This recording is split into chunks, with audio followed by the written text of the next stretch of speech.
What's going on, guys? JSGC here, and we are here for another Manchester City live stream, where today we're going to be doing the live watch-along of Manchester City's away game against Brentford in the Premier League. Before I do crack on with this live stream, make sure, like always, if you are enjoying the content, do subscribe to the channel. We've smashed 40,000 subscribers, so thank you to everybody for subscribing, supporting the channel, and really helping my channel to grow. It is much appreciated. For those of you who have regularly followed my channel for any time being, we all know that I like to compare my subscriber count to which stadium we could fill here in England, and we are 150 away from being able to, if my subscribers all gathered in one place at one time, would be able to sell out Stamford Bridge. So we're making some serious gains, so thank you very much for all the continued support. It means the world to me. Also, don't forget as well to go and check out my social media links. You can find them in the description if you want to go and follow me on my Twitter, Instagram, and TikTok. Email also in the description too if you want to hit me up for any sponsorships for any videos or any general business inquiries. Don't forget to leave a thumbs up on the live stream. We are going for 100 likes. We're already more than a quarter of the way there. We're now only 74 likes away from 100, so any help towards that would be much appreciated. Also, don't forget as well to leave your thoughts in the live chat. We've got AG, thanks for tuning in, says, yo, what's good? Yo, everything's good. Manchester City closing in on 3 new signings. Abdelkader Kusanov from RC Lens. We're closing in from signing also Hayes over from Palmeiras in Brazil, and we're also apparently closing in on Omar Marmoush as well. Now, the first 2 transfers that I mentioned there have got the here we go from Fabrizio Romano, so I'm expecting these players to be signed at some point this week. Still some work to do on Omar Marmoush, but Manchester City looking to add some quality and some depth into their team and looking to try and bring the average age of that squad down as well. Some good quality additions. Never going to complain with that, so I would say feeling pretty good, and Man City won the last 3 games as well. Maybe things are looking up. Big challenge here, though, in this away game. Big thank you to Akankwasa for tuning in, cheering on Manchester City today. Thank you very much for tuning in. Geffen as well says, please win, City. I hope so. We're at that point in the season where it's just any win will do. At the moment, it's just about getting that run of form going. It's about ensuring that we're taking things a game at a time. We see if we can pick up a big 3 points. We look at the league table and we assess game on game. So it's really important that Manchester City continue with what they've kind of been doing. Nitty-gritty win against Leicester City. Maybe Leicester City could have picked up some points. Some suggest that City got a bit lucky. We were clinical. They weren't. We got the 3 points. Beggars can't be choosers. West Ham had an abundance of chances. Weren't very clinical. City were. We win 4-1. Well, we move on. Salford City, again, they were offered opportunities. There were 2, 3, 4 goals there for Salford if they wanted to be clinical. They weren't. Manchester City were. And this is what I'm getting at here, guys, with the theme. Brentford are going to have opportunities. If they are clinical, they will more than likely get something from this game. But if they're not clinical, and Manchester City over the last 3 games have been clinical, then we will win this game. So, be a really interesting one. Will be a very difficult game. Brentford are having a bit of an injury crisis at the back, so it makes life maybe a little bit easier for Manchester City. We'll have to wait and see with what the approach is from Brentford. I've said that their best route into this game is to take the game to City and attack. You look at the defence and you think, well, surely the likes of Savinho and Erling Haaland and Kevin De Bruyne, Phil Foden, they're rubbing their hands at the Brentford defence. But Brentford, they've got to try and make it about attack. They've got to try and get Mbuemo and Wissa involved as much as possible. And if they can, maybe they can get something from this game. Big game coming up. Should be entertaining. Should have some goals. We'll see if City do pick up the big 3 points. Corey, thanks for tuning in. Going in nice and early with a 2-0 Manchester City score prediction today. Do get your score predictions in the live chat. And Theo, not feeling as optimistic, going 3-1 for Brentford. Geffen feeling optimistic, though. I like it, going 1-0 Manchester City. Kaz Chief going with a 4-1 Manchester City win, as well as is Devon as well. Much appreciated. Thanks for tuning in. Anno, thanks for tuning in as well. Kevin, we will speak about the teams in just one moment. Jean, thanks for tuning in. Says that he has seen that Kusanov plays against Thailand national. His descent. Does he descend from Thailand? To be honest, I don't know too much about Abdulkadir Kusanov. I don't know too much. I know he's from Uzbekistan. I know he's 20 years old. I know he plays at centre-back. I know he's very quick. And I know that Manchester City are paying over £30 million to bring him in. It's pretty much where we're at with that. I'm waiting for the medical. I've been waiting all week for that transfer to be done and dusted. Seems to be some hold-up. I heard he's poorly, so maybe Man City don't want to bring him over until he's fully over his illness. Maybe there's some hold-ups with work permits. I'm not entirely sure. But at some point, he will be a Manchester City player. Mark my words. Mr. Super Sid 13, thank you for tuning in, helping to moderate the chat along with Morrick. Thanks for tuning in as well. So remember, some rules here on the live streams. Not many, but there are some rules. Rules are keep things clean, no spoiling it for others, and nice and friendly. Pretty much all there is to the live stream. Also, a big thank you as well to everybody that has tuned in and left a thumbs up. We're just 16 likes away from 50 and 16 likes away from being halfway towards my goal of 100 likes. So any help towards that would be much appreciated. John, Plymouth played a good game. They did everything right. Patient, defended deep, defended well, limited Brentford, and ensured that when coming forward on the counter-attack, clinical in front of goal, and did a good away performance on Brentford. I don't think that Manchester City is going to go down that route of sitting deeper and inviting pressure on themselves. They're going to look to take the game to Brentford. So up to Brentford to try and deal with Manchester City and see where they go from there. Okay, Jean says, he is good against Thailand. Cool. Well, that's good to see. It's good to see. Anyway, before I do get on with speaking about the teams and this live watch along, do make sure, like always, to go and check out today's video sponsor, which is brought to you by SofaScore. Links and details there in the description. It's a free app to download. It's very highly rated. It's going to keep you guys up to date with the latest football scores this evening and throughout all the other games as well throughout the season and beyond. They're going to keep you up to date with the latest match information, the latest statistics, all your good footballing needs. Not just limited to football, it's got all the sports that you guys love to follow with all the scores and information covered. So do go and check it out. Links and details there in the description. As I said, it is highly rated and also free to download, and it does help to support the future content created here on my channel with anybody downloading using my link in the description, my link in the live chat, or that QR code on screen.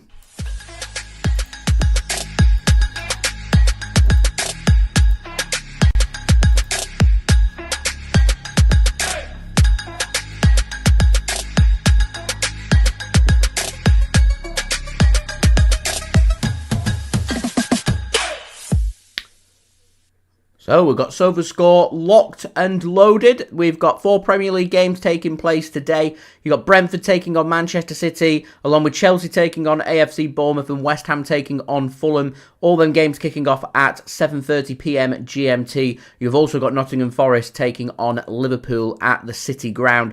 Big game that, with second place taking on first. I'll keep my eyes and ears open with all the latest scores from around the grounds. We've got some games taking place in the FA Cup, and I'm going to be keeping my eyes on that Eintracht Frankfurt against Freiburg game, with Omar Marmoush linked with a move to Manchester City. City closing in on agreeing a deal, agreeing a fee with Eintracht Frankfurt for that transfer, but it's still, at this moment in time, not agreed, and he does start in that game, so I will keep my eyes and ears open with what's happening in that game, see if he does get any goals or assists there in that game, and of course, staying injury-free is what we're looking for as well. So I think Manchester City are going to win this game. So 79% of SofaScore users agree, with over 120,000 people putting in their vote. 11% going with a draw and 10% going with a Brentford win.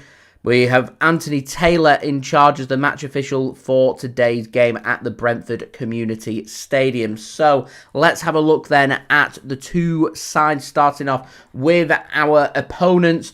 Brentford, so they're starting with Flecken in goal. It looks like they're going with a 4-3-3 formation. So Roerslev starts at right back with Collins and Vandenberg as their two centre-backs, and Lewis Potter as their left back. A midfield three made up of Jensen, Janelt and Norsgaard. Out wide, you have got Mbuemo, Damsgaard and Wissa starting up top. It could potentially be Damsgaard dropping more into midfield to make it a 4-4-1-1 formation with Wissa leading the line and Mbuemo helping to support in attack. Brentford's bench made up today of Valdemarson on the bench with Rico Henry, Ben Mee, Kim Ji-soo, Fabio Carvalho, Yeho Yarmouk, Younes Konek, Edmund Paris Maghoma and Kevin Shade. So there's plenty of depth there for Brentford. They're just starting to get some players back, so it looks a little stronger, the bench, than what it's looked in a few weeks. Fabio Carvalho could provide some much needed pace later in the game. They've got midfield presence there with the likes of Yarmouk. You've got attacking options like Shade as well. Good defensive options, former City man Ben Mee on the bench, Rico Henry, the right back too. Some good options there, but going through their injury list, they're missing Joshua Da Silva, Gustavo Nunes and Igor Thiago, but they're also missing Ethan Pinnock, Aaron Hickey and Christopher Asia as well at the back. So some big defensive blows there for Brentford missing from this game. Had they had a fully fit squad here available, I think this would be a very, very difficult away game for Manchester City. I'm not expecting it to be very, very difficult, but I am still expecting this to be a difficult game with Brentford sitting very deep, covering space. They'll be looking for Flecken to have another man of the match performance against Manchester City, so we will see what happens throughout this game. I think first goal in this game could be crucial. I expect Brentford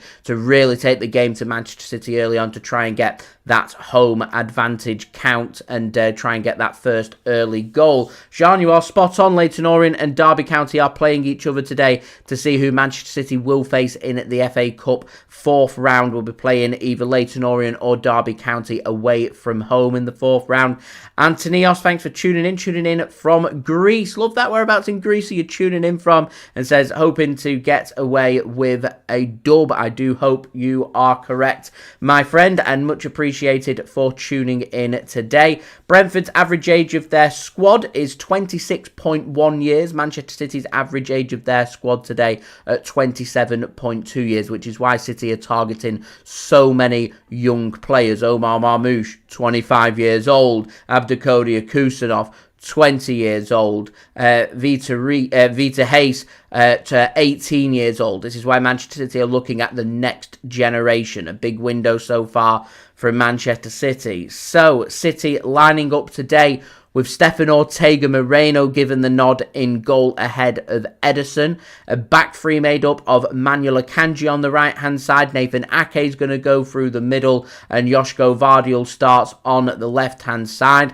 It will be a midfield four made up of Mateo Kovacic in defensive midfield with Matheus Nunes going on the right-hand side, I suspect, here for Manchester City in the absence of Rico Lewis, who is on the bench today. Bernardo Silva starts in midfield for Man City today, along with captain Kevin De Bruyne. Phil Foden also gets given the nod. He scored a hat-trick here last season for Manchester City. He starts on the right wing with Savinho given the nod on the left wing, and Erling Haaland starts up top for Manchester City today in that 3-2-4-1 formation. On the bench for Manchester City today, and starting to get a little bit more depth there. The bench anyway, sounds a little stronger.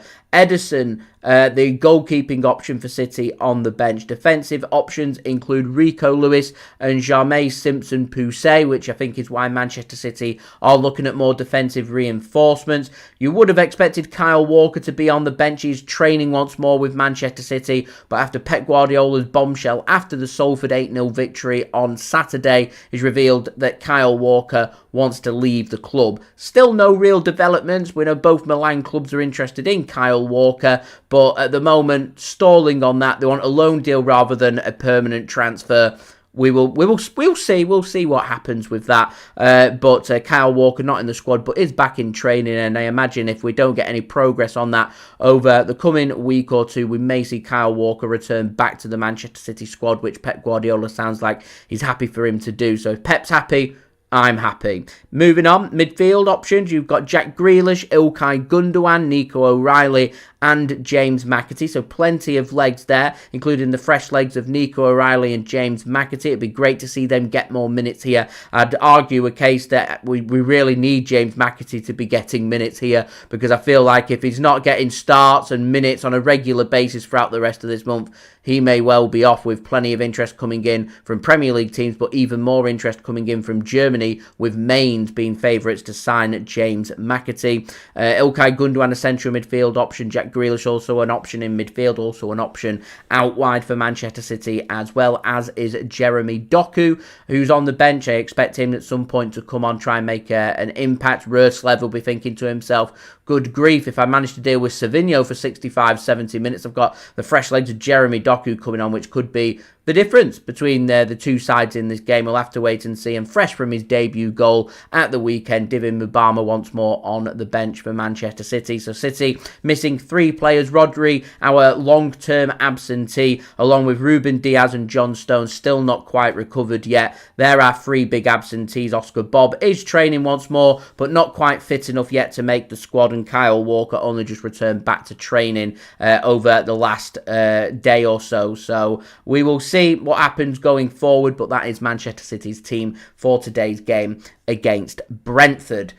Thank you very much, Lewis, for your kind comment there. Says congrats on 40,000 subscribers. Thank you very much for that. Much appreciated. Tom, thank you for tuning in. I think Nunes is going to go on the right rather than the left. A similar position that he did against Manchester United in the Manchester derby back in December at the Etihad Stadium. Mixid, thank you for tuning in. Much appreciated. It's nice to see you back once more. And a good evening to you and Stones as well. Thank you for tuning in. Much appreciated. I do hope that you are well. So, guys, get your thoughts in the live chat. What's your score predictions? I'm going today 2-1 victory for Manchester City. I think Brentford are going to take the lead early on as well. I'm going Mbuemo to open the scoring for Brentford. I think Erling Haaland finds an equaliser later in the first half for City, and I'm going Phil Foden wins it second half. 2-1 Manchester City is my score prediction for today's game. What is your score prediction? Do let me know in the live chat, and also don't forget as well to leave, let me know where you are tuning in from as well. That would be much appreciated. Also, don't forget as well to leave a thumbs up on the stream. We're now just 10 likes away from 50, so any help towards that would be great. Do check out my social media links. They're in the description if you want to go and follow me on my Twitter, Instagram, and TikTok. Email also in the description too if you want to hit me up for any sponsorships for any videos or any general business inquiries. And also don't forget to check out today's video sponsor, which is brought to you by SofaScore.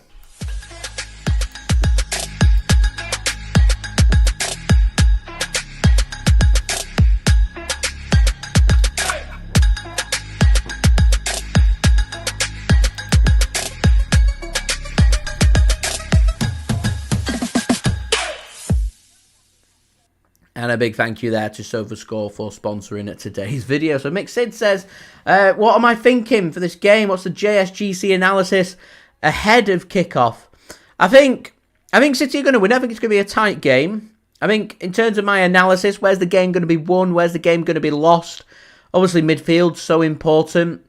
I'm a little bit concerned about the lack of energy in Man City's midfield. I think the likes of Jensen and Janel are going to be rubbing their hands, thinking if they can get plenty of running going in at that age in Manchester City midfield with the likes of Bernardo Silva, Kevin De Bruyne, Mateo Kovacic in there. They're going to be rubbing their hands at that. So I think to try and counter that, I think it's important that Manchester City try and work the ball a little bit quicker and find ways to get the likes of Savinho and Phil Foden involved as much as possible. And I think if we can do that, and Savinho continues his good form and Phil Foden can find his feet, because he normally does quite well here at the Gtech Community Stadium, then Manchester City can have their route into the game. And being clinical, I think, is so important when it comes to gameplay with Manchester City. Leicester City weren't clinical, so they didn't take points off us.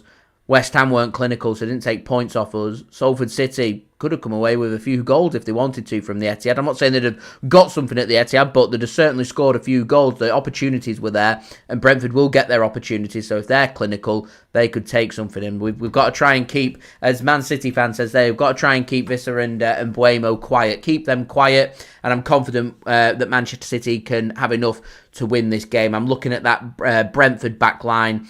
Plenty of injuries to that back line. I'm thinking, you'll know, Mixed, got for the Preston North End man, Van den Berg starting. I'm thinking that Erling Haaland is going to fancy trying to have a run at that. That's how I'm looking at it right now. So we'll see a big test for the Brentford defence, a test here for the Manchester City attack. Flecken always has a good game against us. We will see. We will see what will happen. Stones, thanks for tuning in. Says, am I the only one upset with how the club and most of the Man City fans treat our legend Kyle Walker? I'm not too upset about how the club treat him, because I think he's very well respected in the Manchester City dressing room and by the club.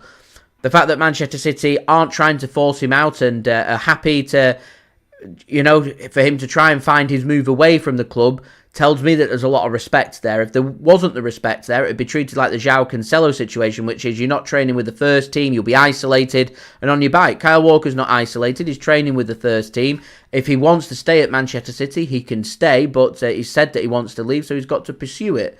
In terms of the disrespect from the City fans, I put the quotation marks in on my transfer video when I spoke about it, because Kyle Walker's unsettled and happy with some online criticism from Man City fans who aren't fans of the club. They're just hopping on the bandwagon, trying to get onto his back. We know his personal life's out there in public. We know that it'd be best for him to leave the country and go somewhere else where the press isn't so gutter. But at the end of the day, he's Manchester City's captain. He's an incredibly successful football player with us, and it will be a sad day when Kyle Walker leaves the club. He's the best right-back that Man City have ever had. He's one of the best Premier League right-backs of all time. It will be a sad day when he leaves. It will. It really will. Alderiquez, thanks for tuning in. Much appreciated. Going 3-1 Manchester City. Love that, tuning in from South Africa. We've got India in the room with Anil as well, going 3-1 for Manchester City. Love that. Stones going with a 3-1 victory for Manchester City. Green, thanks for tuning in. Says, congrats on the 40,000 subscribers. Thank you very much for that. Much appreciated. Man City fan says, got to keep Wissa and Mbuemo quiet. Keep them quiet. That's our route into the game for me. Tony, thanks for tuning in as well. Much appreciated. Claw, thanks for tuning in. Says, what do I think about Savinho's form? It's good to see him to get goals and assists.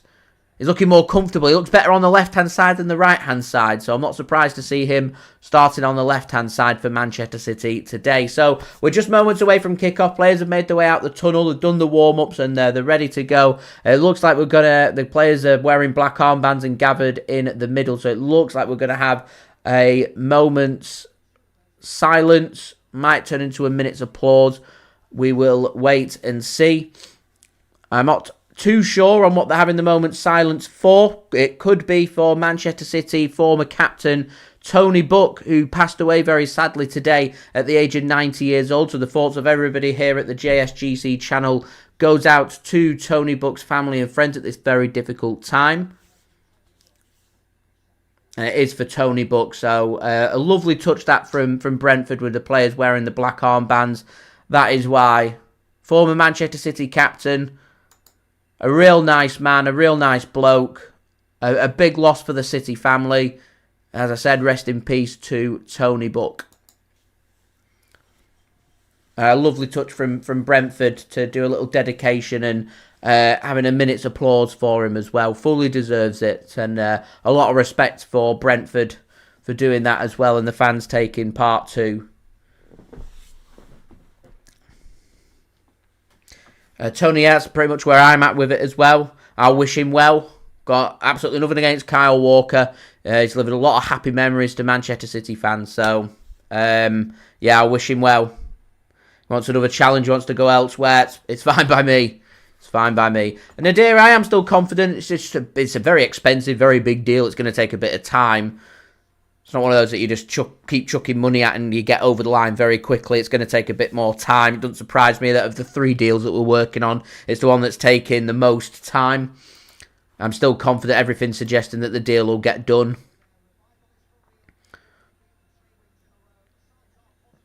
Just City probably going to have to pay a little bit more than what they want, but when you're in a position where you've not brought anybody in the summer of note, it's going to be difficult. It's really going to be difficult.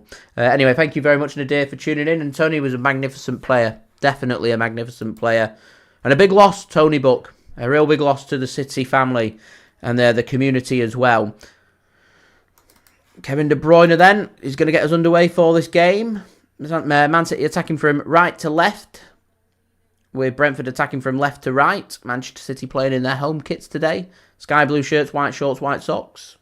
Brentford playing in their red and white stripes, black shorts, black socks. Attacking from left to right. Ortega-Moreno is going to send it long. Headed clear by Brentford. Nunes gets his foot onto it. Hooked back in, looking for Erling Haaland. And the offside flag goes up there. I'm not too sure who that offside flag has gone up against. I think City are in possession, so I presume a Brentford player when the header came in. And Nadir says, keeping a close eye on the Frankfurt game. Yeah, make sure he doesn't get injured. That's definitely the case. Definitely the case.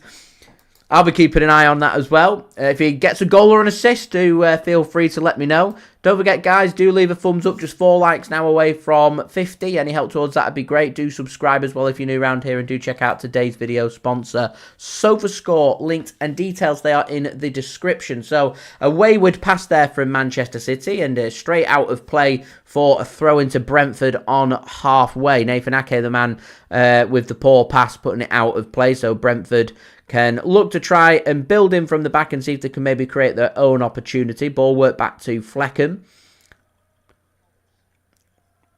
Couple of touches there from the defender, and Flecken put under pressure eventually works his way out to Lewis Potter, who's just plays a neat little pass which was nearly too heavy, and that would have interested Mateo Kovacic then.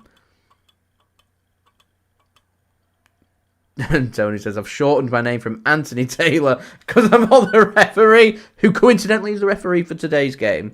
I like that. So a ball sent forward from Brentford, cut off by Manchester City. Here is Savinho. Works the ball centrally to Manuel Akanji. Nathan Ake just works it back to Stefan Ortega in goal. He'll work it back to Nathan Ake. It's got Josko Gvardiol just ahead of him. Here is Josko Gvardiol now. Plays the pass off for Mbuemo and out for a throw into Manchester City.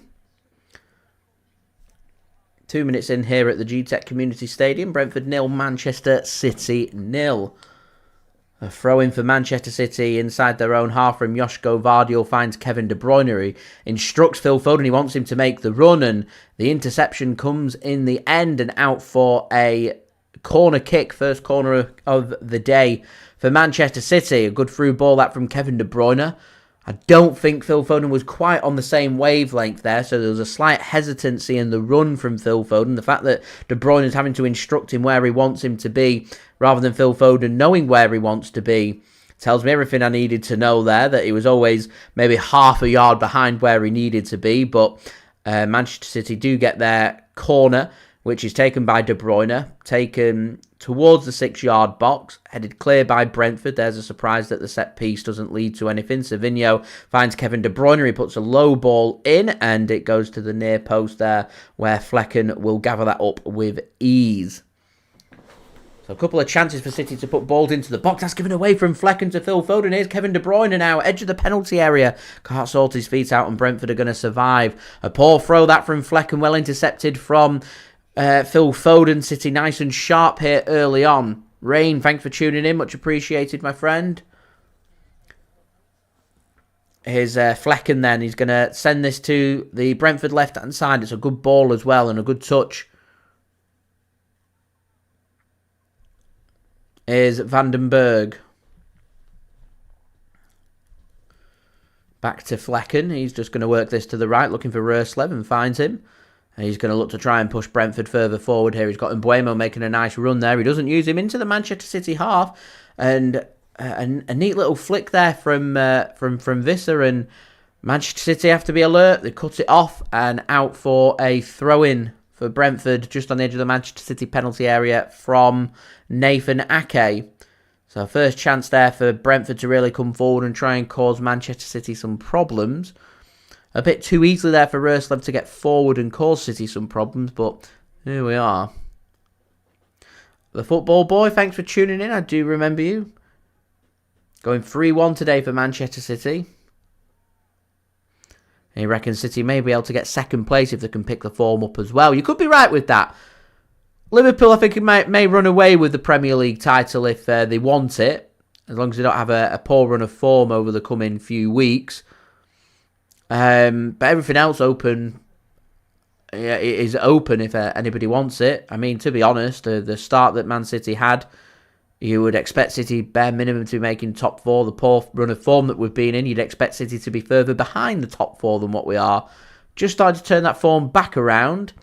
So we'll see. Big second half of the season coming up. Ethan, thanks for tuning in. So a corner here for Brentford.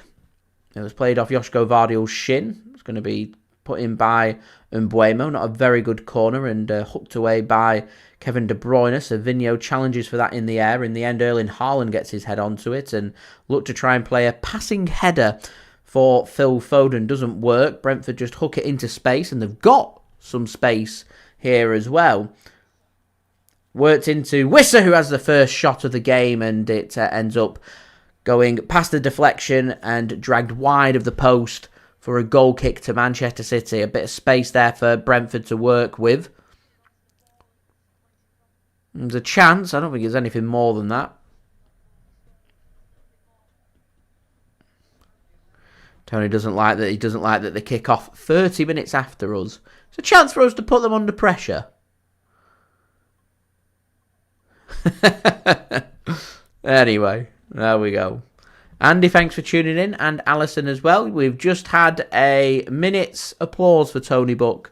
I did a nice little special shout out for Tony Buck in today's transfer update as well. Very sad news. Big loss for the City family, real big loss. Said he was at Wembley in 69 and 70. Great leader, immensely respected by City, and love and thoughts to his family and friends. I echo them thoughts as well. Rest in peace. Lovely words them, Andy. Football Boy says he's an Everton and Port Vale fan. Please try and stop Liverpool. I think they'll run away with it, I'm afraid. At the moment, I'm just concerned with trying to get top four. Chelsea's form just starting to dip a little bit. They've got a semi-difficult game against AFC Bournemouth at home. I'd have preferred for that to have been in Bournemouth. I could have seen Chelsea dropping some points today, but Stamford Bridge, I'm not so sure. Arsenal's got a fair few injuries. I think they're catchable. Nottingham Forest are in fine form. Newcastle are in fine form. Wide open. I can't see Liverpool letting it slip. But we've said that before, and then Slippy G came in. Here is Manuel Akanji. I think if we want to speak about the Premier League, I think it's going to take City to win near enough every single game left in the Premier League season for us to do that. And with how we've been and no Rodri, I just don't see it happening. I'll be more than happy if you was to say to me, we finish fourth at the end of the season. I'd be happy with that. As Josko Gvardiol has Manchester City's first shot. It opens up on his weaker right foot. Surprised he didn't make a cleaner connection, to be honest. Bit of space for him to work with. Test the keeper to get a deflection. Morris just dragged a little bit. Gets it through the legs of Vandenberg, but comfortably into the arms of Flecken. It's going to take something more special than that, I think, to beat Flecken. So 8 minutes in here at the Gtech Community Stadium. Oh, that's a poor backwards header from Manchester City there. And Wissa goes down. He wants a penalty. Referee says no. There's a coming together there. Wissa not happy with that. I'd like to see a replay of that. It looked like Akanji just fallen into him, is how it looked on first viewing. Here's Kovacic, a bit of space for him to work with. Plays a pass looking for Erling Haaland, and some very good defending there. The referee says VAR's had a look at it and said, yeah, no penalty. Cut your complaints. Akanji, there's not enough in it. It looked like Akanji just bundled him into the back of him and bundled him over, but he's already kind of leaning forward and on his way down, so I think that's the right decision. I don't think that's a penalty. Good pressing from Manchester City, forcing the throw in there. Josko Gvardiol putting Roerslev under pressure.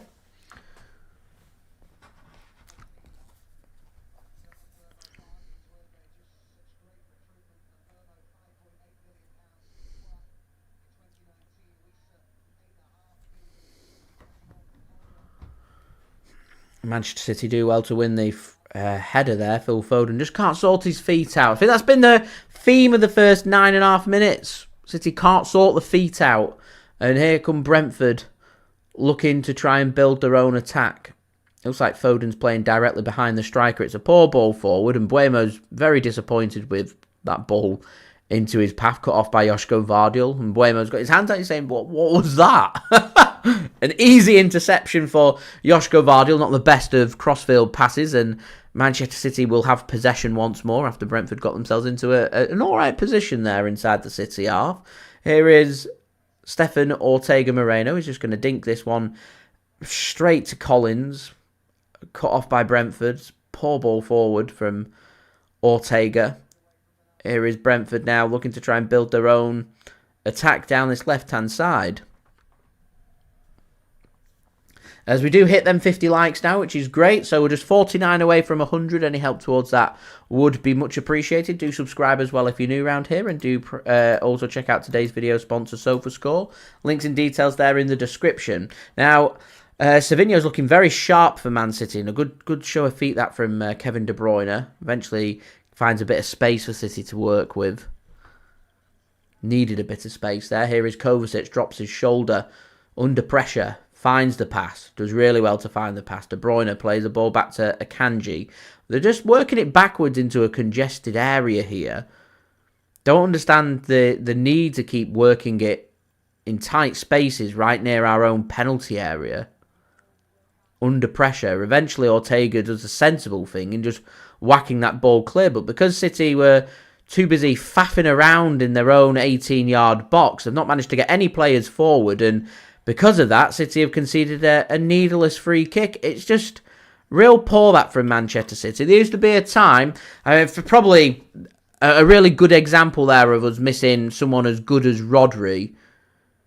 There were 3 players around Mateo Kovacic, and he looked like he may get dispossessed, so he has to play the pass to Akanji, whereas I'd be very confident that if Rodri was there, 3 players around him, it's not a problem. He'll find the right pass and he'll just completely dissect that initial press, and that's Brentford's having to drop then deep and forcing them onto the back foot. They never gave the chase up there because Manchester City never looked comfortable.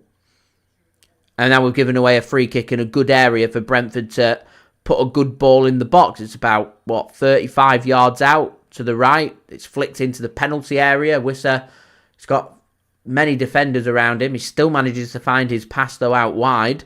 And a second chance here for Brentford to put a ball into the box. It's cut off by Kevin De Bruyne. Tony, bringing it all on ourselves. At the moment, Brentford look more settled and look more comfortable in this game than Manchester City. I know Man City are maybe just a bit cautious and a bit weary that Brentford want to get off to a good start, and it's all about just trying to manage these first 20 minutes or so, ensure that you try and come away with no goal, and that was a big chance for Brentford. A hooked ball in from Mbuemo looking for Wissa. He can't get his foot on the end of it. There's a cheeky ball in that from Mbuemo. And in the end, Manchester City survive. Yeah, it's clear Brentford are just trying to put the press and squeeze onto City to try and get that opening goal to put them under pressure. They've just got to try and manage it. I'm expecting a pretty similar approach at the weekend from Ipswich as well. They're going to look to try and put City under pressure early on. You can weather the storm and just slowly build yourself into the game. If you can grab the opening goal and just weather another 5 or 10 minute spell where they look to try and get back in the game, you can get a firm control of the game. You get the first goal and you then push in to try and get that killer 2-goal cushion, as Chelsea have just taken the lead at Stamford Bridge against AFC Bournemouth. A nice crossfield pass comes in from Josko Gvardiol. Finds Matheus Nunes starting today on the right-hand side for City. Here is Phil Foden to Kovacic. He's got Kevin De Bruyne to Josko Gvardiol. Nice one-touch football this from City, trying to work the passes nice and quick. One-touch go. Akanji to Nunes, back to Akanji. Got the movement of Phil Foden next to him. Plays the short pass to Foden now. He's got De Bruyne in a bit of space. He's going to work it to the left-hand side, and Savinho takes a good touch there. Looks to try and take on Roerslev, and he makes the interception, and Brentford are going to surely put their foot through this and get this away from their own goal. They do, and they want a free kick on Wissa. Wissa's causing Man City a lot of problems. His low sense of gravity causing City some problems, and they had him surrounded out, but Brentford do well. They work their way out of bother, and here's Brentford's counter-attack now. Mbuemo into the penalty area. It turns onto his left foot. Shot comes in, and it's a good save. Very well read from Stefan Ortega. Mbuemo was causing Josko Gvardiol to be at 6s and 7s there. It was a good bit of play that from Brentford on the counter-attack. He was onside. He has the support of Akanji next to him as well. I'm a bit disappointed that he still managed to find the shot. Gets through Josko Gvardiol there. And had Stefan Ortega not read that perfectly, that would have been 1-0. Good goalkeeping from Stefan Ortega. I said his distribution before wasn't amazing, but his shot stopping and his ability to read what players are going to do is very good. And he gets himself into a good position, gets himself down into a good low position, a firm left hand onto it, and a corner for Mbuemo to not beat the first man for the second time running, and City can get that one clear and survive again. 16 minutes in here at the Gtech Community Stadium. Brentford 0, Manchester City 0. And he says Cole Palmer scored for Chelsea. Surprise. And Dave, thanks for tuning in. We are all thinking of the Buck family tonight with the sad passing of Tony Buck today. Aged 90 years old, former Manchester City captain. We had a minute's applause before the game as well. It's a sad day, very sad day.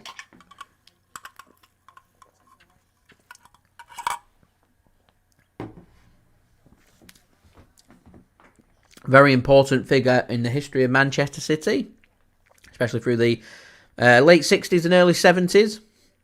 Throwing sent into Erling Haaland. Poor touch from Haaland and out for a goal kick. And that might be the first touch that Erling Haaland's had in the game as well.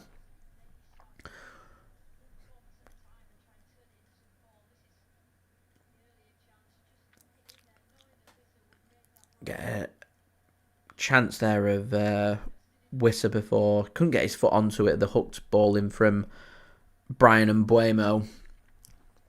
And so Brentford have had 3 attempts so far to Man City's 1. That one chance for City from Josko Gvardiol. 1 shot, 1 on target, no goals. Brentford 3 shots, 1 on target. Again, no goals with Mbuemo going close. Just a couple of minutes ago, forcing a good save from Stefan Ortega. Manchester City can get that one hooked clear. Headed clear by Roerslev. They seem to be winning all of the loose balls here, Brentford. Man City just look... They look at just a little bit off the pace. Not really sure how. A lot of these players haven't played in nearly 2 weeks. Should be nice and fresh. They look off the pace. Brentford fans are encouraged by the start. As I said, I think this is just City just... not just sussing Brentford out, but they know that they're going to try and take the game to City. It's not going to be a game that Brentford take to City for the full 90 minutes. It's not going to happen. They've not got the fitness levels. No team has the fitness levels to be able to do that. It'll be done in spells. And there's no surprise that Brentford are taking the early opportunity to try and, whilst it's at 0-0, try and grab that first goal. As Matheus Nunes sees that go out for a throw-in to Brentford inside the Manchester City half.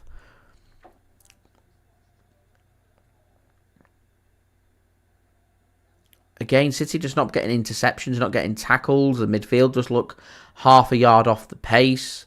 And his Wissa nearly finds his pass into Josko Gvardiol. This is where you could do someone like Jack Grealish to buy a cheap free kick, take the pressure off and force Brentford onto the back foot. Or spring a counter-attack and score off it. It'll soon stop Brentford from trying to commit everybody forward, as it's a poor pass from Nunes. So cut off from Flecken. He's going to work the ball to the right. It's not the best of balls, and that goes out for a throw into Manchester City. Josko Gvardiol keen to get on with things. Here is Kovacic. Inside the Brentford half. Take your man on. Plays a pass forward looking for De Bruyne. Cut off by Brentford and cut off well. Here is Mbuemo. Oh, that's a lovely flick. And I think they're going to get lucky here, Brentford. They are, and they can find the pass. Work the way out of bother again. Ball comes forward. Wissa up against Akanji. Can he get a shot away? He can, and he's dragged it. And out for a goal kick to Manchester City once more. They're fancying their running game. It is what I said at the start of the stream. They're going to try and make this a running game. Man City look half a yard off the pace, not because the players are fatigued or tired. So most of these players have had 2 weeks without a game. They're old. Brentford's players a little bit younger, hungrier. Got a point to prove. Bernardo Silva doing a fair amount of running in the deep positions for City to try and help out. Here is Savinho. Good work from Savinho. Finds himself in a bit of space in the middle of the field. Gives the ball to Foden now. To Nunes. I'd prefer for a bit of injection of urgency on this right-hand side for City. There's nothing on that right-hand side.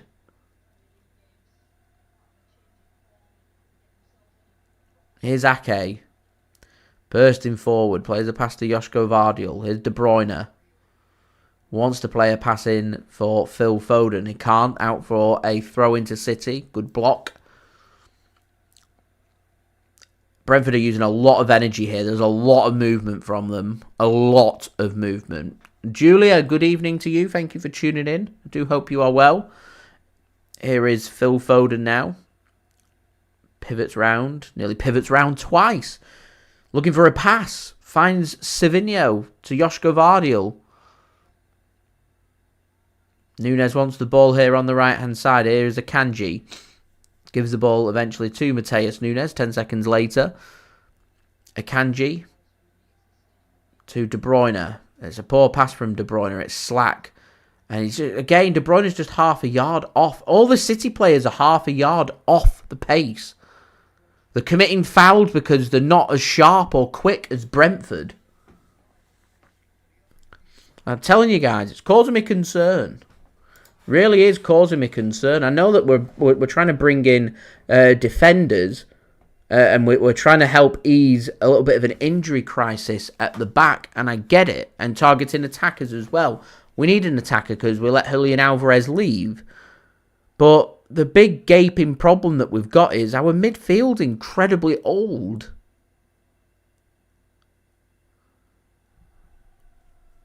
It's leggy, it's tired, it's lethargic, it's just not very good. So good interception there from Kevin De Bruyne. Here is Savinho. Gives the ball to Foden. Works the ball to De Bruyne once more here on the left. Finds Foden. He's got nowhere to go. De Bruyne looks to put a ball in. It's blocked. Ake back to De Bruyne. Another chance for De Bruyne maybe to put something in the box. Can he get it right this time? It's a better ball. Haaland! Oh, he gets his head onto it, but it's wide. It was just slightly behind him.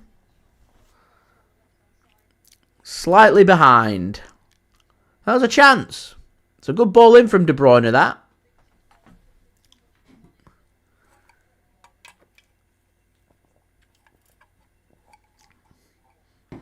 Yeah, just slightly behind Haaland. So he ends up twisting too much and the header goes wide. Tony says, can't help getting angry with Nunes at times. Very basic passing. His form's improved this season from last, but I'm not too sure. I think Matheus Nunes long term is an answer at City. I see him as a squad player. You've not got another choice, or you want to rotate for a cup game kind of player rather than being good enough for a starting 11 game for an important Premier League game. I want to be proven wrong, I really do. He's had much better form this season than last, but I'm not entirely sure that I am wrong. Julian, not impressed. I'm not impressed either. Mordecai, thanks for tuning in. I think we can buy Cole Palmer back? There's no buyback clause, and I don't see him leaving Chelsea. He's on a long-term deal there until, what is it, like 2040? A massive contract at Chelsea. They put him on like 9-10-year deals. Which is mental. Ball giveaway again from City. Dangerous area to give the ball away as well, and not the best of passes from Brentford. It's getting a bit scrappy, this. Brentford get the ball back. Oh, there's a chance here. Squared across, and why has he not had a shot? Cleared by Nathan Ake. Why has he not had a shot? Don't get why he's not had a shot. Got to put your foot through that. Perfectly onside. Who is that? Matheus Nunes, a yard off. This...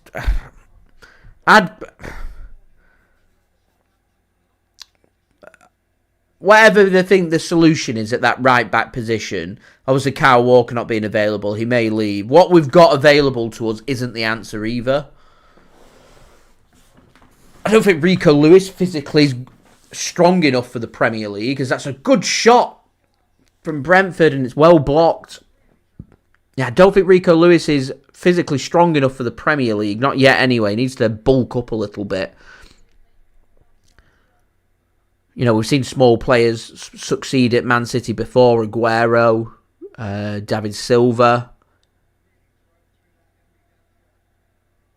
They were all physically quite strong players who were very difficult to dispossess. And I think that's what Rico Lewis needs to develop. Because right now, we don't really have solutions. Which means we'll have to go to the market again. It means Walker leaves in the next couple of weeks. To me, we need a right back. Anyway, City managed to force Brentford back. They do need to wake up, Andy. You're right. They do need to wake up.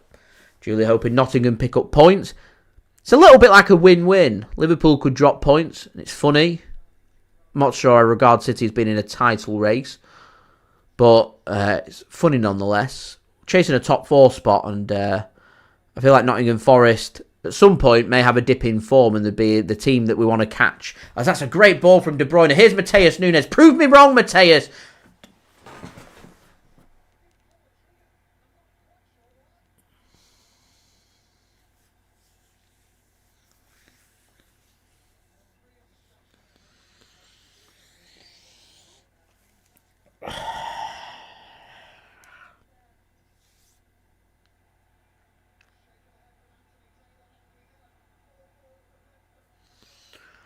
Here's Mbuemo. He's got a bit of space. Wissa wants to time his run. It's good defending from Josko Gvardiol. Here's Mbuemo again. I'll speak about that Nunes chance in a sec. Ball comes in. Should be headed clear by Matheus Nunes and is. Should be dispossessed as well. He chucks himself to the ground. He wants a free kick. Referee says no. As Savinho comes forward and it's 2-on-2 here. Here's Savinho. He does pull the trigger and puts it over the top of the crossbar. So Matheus Nunes, he's through on goal. Got to have the shot. I accused the Brentford player before of, you've got to pull the trigger, you've got to have the shot. He doesn't have the shot. Nunes turns. I don't know if he's looking for the pass. Don't know what he's looking for. He gets dispossessed in a brilliant position when he's through on goal. Look the keeper, give him the eyes, wait for him to open his body up and just slot it underneath him. And if he doesn't open his body up, hit the ball with power but keep it on target. That was what Savinho were looking for then. Put your foot through it with power. You just can't keep it on target. There you go. Nadir saying what I was just saying then. Don't think he's the quality that we need or are looking for.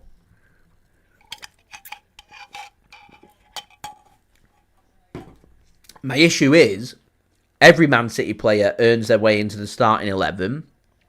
So when you get given your opportunity, you've got to take it. And Nunes is a confidence player. Man City aren't going to give you that many opportunities to build your confidence. You get an opportunity, you've got to grab it with both hands. He's got to have a shot there. He's got to test the keeper. I think Savinho should find the target as well. I'm not just going to sit here and just criticise Matheus Nunes. Here's De Bruyne now. He's just starting to find his passes. Here's Foden. He has a shot. Blocked. Picked up by Bernardo Silva on the right. Half an hour in now. Game's really starting to go end to end. Brentford don't see any point in sitting deep and just waiting for City to knock on the door. They're thinking we want to have a pop as well. Makes it a good game, this. Both sides have had opportunities. Both sides haven't converted anything. 0-0. Here's Phil Foden. Receives a pass from Matheus Nunes to Kovacic. Back to Nunes. So just a bit pedestrian, a bit slow from Manchester City. Here's Manuel Akanji to Kovacic. Here's Foden. I'm keeping an eye on Josko Gvardiol in the deep position there at on the left-hand side. It's not a good ball from City, though. Just trying to flick a chip over the top of the defender. I just don't think high balls are the way in. Two big centre-backs. Collins and Vandenberg. I don't think we'll have much aerial success unless it's a pinpoint accurate ball onto Erling Haaland's head. I know Erling Haaland's big and powerful and tall, but he's, in my opinion, not the best attacker when it comes to heading.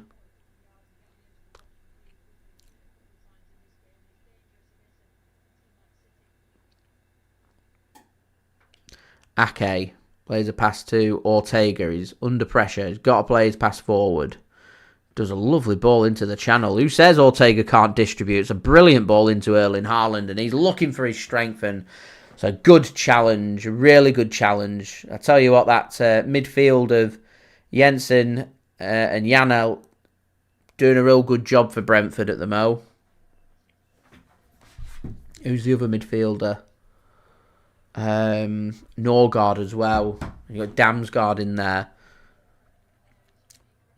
Plenty of options. Anyway, 32 minutes in. Don't forget, guys, if you are enjoying the live stream, please do leave a thumbs up. We're now just 41 likes away from 100 likes. Any help towards that would be much appreciated. Do subscribe as well if you're new around here, and do check out today's video sponsor, SofaScore. Julia says, Nuno won Manager of the Month.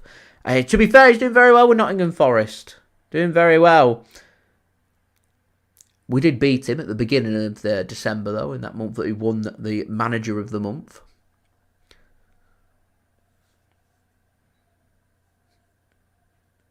Here's Kovacic to Nathan Ake. Looking for options. Finds Josko Gvardiol. Here's Savinho. West Ham have taken the lead against Fulham at the London Stadium. Joins Chelsea in being a goal to the good. 0-0 here, though, in West London. Akanji then to Josko Gvardiol. Gives the ball to Nathan Ake. City's defenders are seeing a lot of the ball at the moment. Brentford having to... They're sitting deep. I wonder if they're just starting to get tired from that first 25 minutes as Josko Gvardiol puts the ball in and that's headed out. And that will be a corner for Manchester City despite the best efforts of goalkeeper Flecken to keep that in. Header comes off Lewis Potter and a corner for Manchester City. Can we make the corner count? We're not been the best of teams when it comes to set play so far this season, despite hiring a set-piece coach in the summer. Can we have it pay dividends here and come away maybe with a goal? Now we're working the corners again. Foden back to De Bruyne, just worked to the edge of the penalty area. Kovacic in space and it's just wide. It goes through everybody straight from the training ground. Oh, it's a good set-piece for a change from Manchester City. That set-piece coach... I nearly got a bonus there. He was nearly getting paid more. Ah, just wide.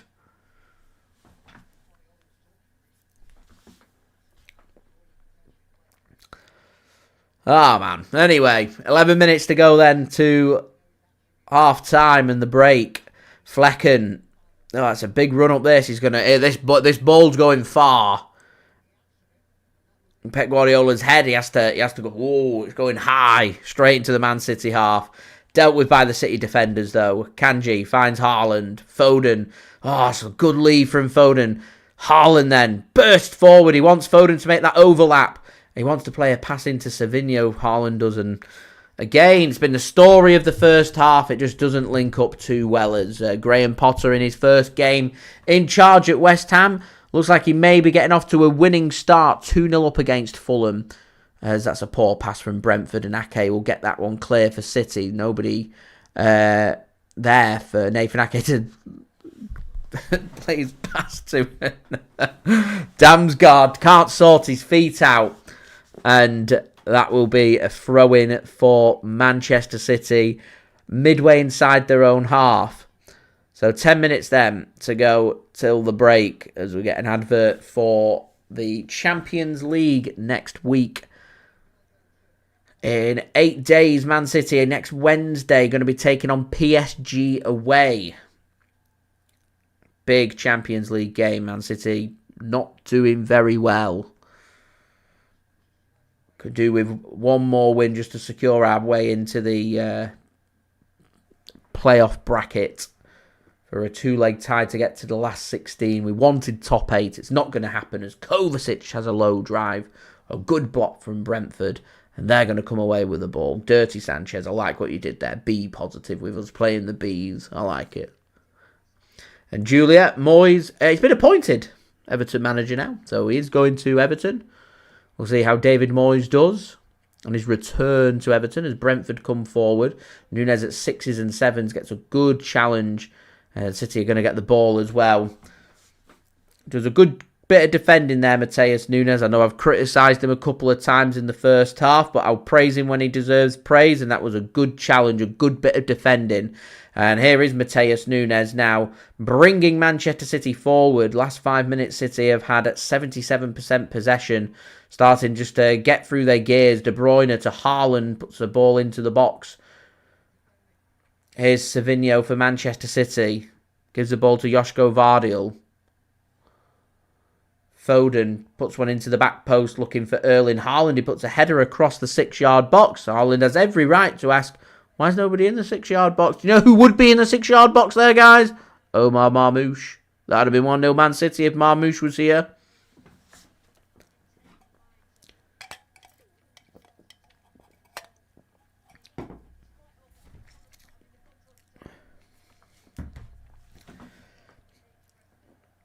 Yeah, Brentford just trying to get their breath. They're tired. So what we're looking at, about 25, 30 minutes, and then they've started to tire.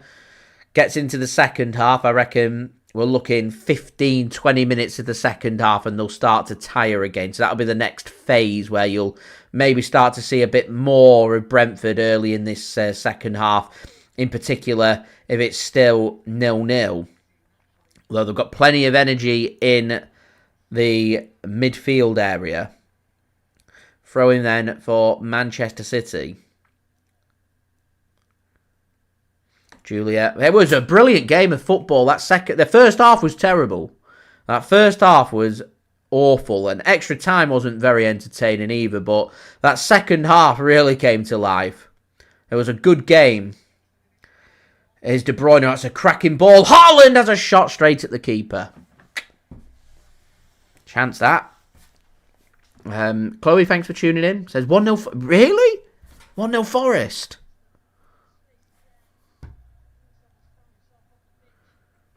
Oh, shit. Chris Ward, good for the JSGC fantasy team. They can't, can they?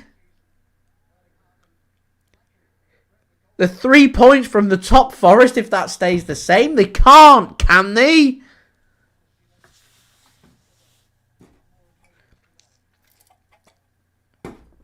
Wow.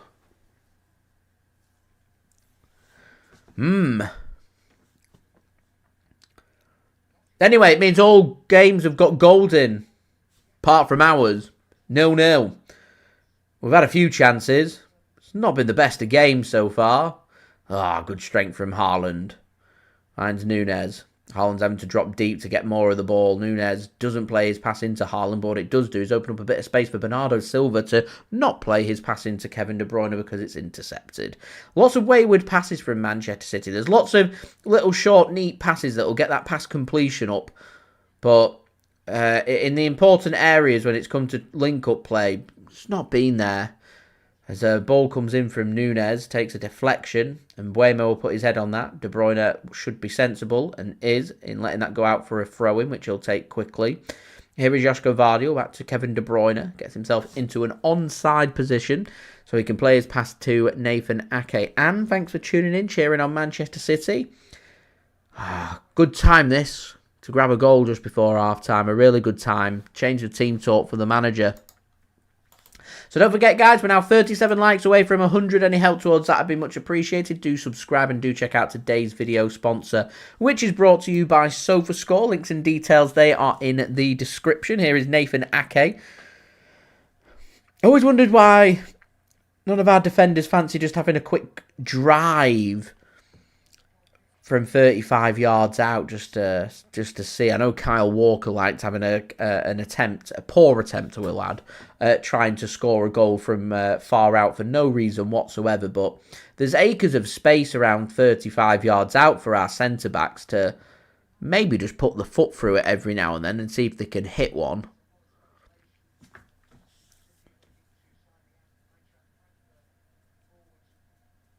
And he reckons Omar would have scored the Nunes chance. Omar would have been there when Erling Haaland hooked that header back across the 6-yard box. Could have been 2-0 up if we'd had Omar Marmoush here. Soon. We'll have our Egyptian, what they call him, the Egyptian prince, because they wanted to call Mohamed Salah the Egyptian king. It's a long ball forward, cut off by Akanji. Brentford are tiring now. And Tony, yeah, you don't shoot, you don't score. You don't ask, you don't get.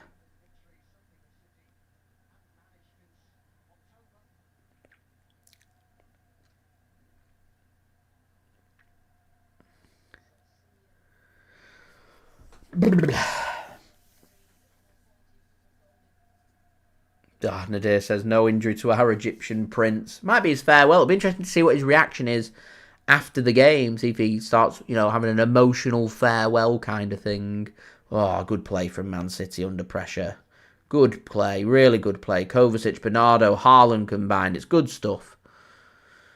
Brentford looking to try and put the squeeze onto Manchester City again. You see, earlier in the half, Man City had given the ball away there. Here's De Bruyne. And again, would have given the ball away earlier in the first half. City coming into their stride, and Bruyne just carries on having a run. He's going to run out of legs. The challenge came in. But De Bruyne managed to mop that up as Wissa had slipped. So we've still got the ball midway inside the half of Brentford.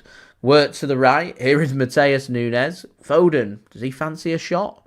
No. Gives the ball to Josko. Does he fancy a shot? No. Bernardo Silva. Oh, go on, have a shot from there. No. Here's Savinho. To Josko Gvardiol. Go on, Nathan, have a shot. 40 yards out. Top bins. No. Just a hesitancy. Just pass and move, pass and move.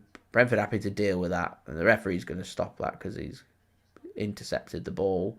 And then he gives it to Kovacic in the same position that he just passed the ball from. That's a good pass from De Bruyne, and City just trying to be smart about flicking it. And eventually, no shots, and Brentford get the ball. It's not been a very good first half. I mean, it might, to be fair, Nadir, that might be why Man City want to sign Omar Marmoush. He likes to have shots. He likes to try and make things happen. If there's one thing that this Man City team needs, is somebody to come in with an injection of urgency to try and make things happen. Because at the moment, it's too pedestrian. There isn't enough players wanting to have a pop and have a shot. There's no real energy around that attacking line. It's slow and lethargic. Need some directness. Somebody who's just willing to put the foot through it. Nadir, I've not seen Hayes play to know what he'd be able to bring. I'm excited. The fact that he's captain of the under-18s Brazilian side tells me a lot. Bringing in Echeverri as well, the captain of the under-18 side for Argentina. Two very exciting prospects who I'm sure over the next 4 or 5 years will probably develop into some world-class talents. As the ball comes in from City, here's Kovacic. Is he going to have a shot? No. De Bruyne. Oh, Jesus. He does have a shot. I reckon that might have gone out of the stadium. Look. Someone in the crowd signalling a 6. I love that. Good grief.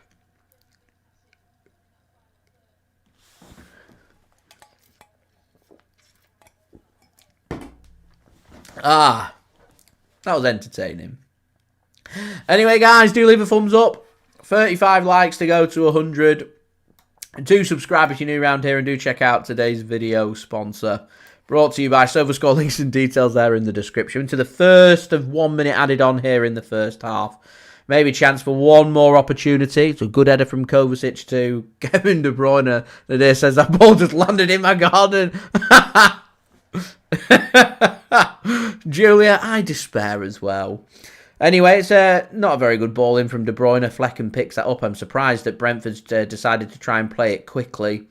Maybe trying to find an opportunity. There isn't an opportunity there, and 5 seconds to go. We'll take us to half time as Akanji just has a late effort from about 50 yards out, having a shot at last. Referee, unfortunately, had already blown the whistle. And Tony says, when it comes down, it'll have some snow on it. It was, honestly, I reckon that might have gone out the stadium. It was a huge hit. Huge hit from Kevin De Bruyne.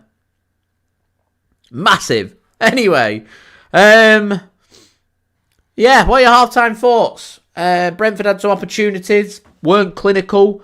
City grew into the game, had some opportunities for ourselves. The Haaland header, wide. Nunes not shooting, missed opportunity. Kovacic dragging his shot just wide from the set piece.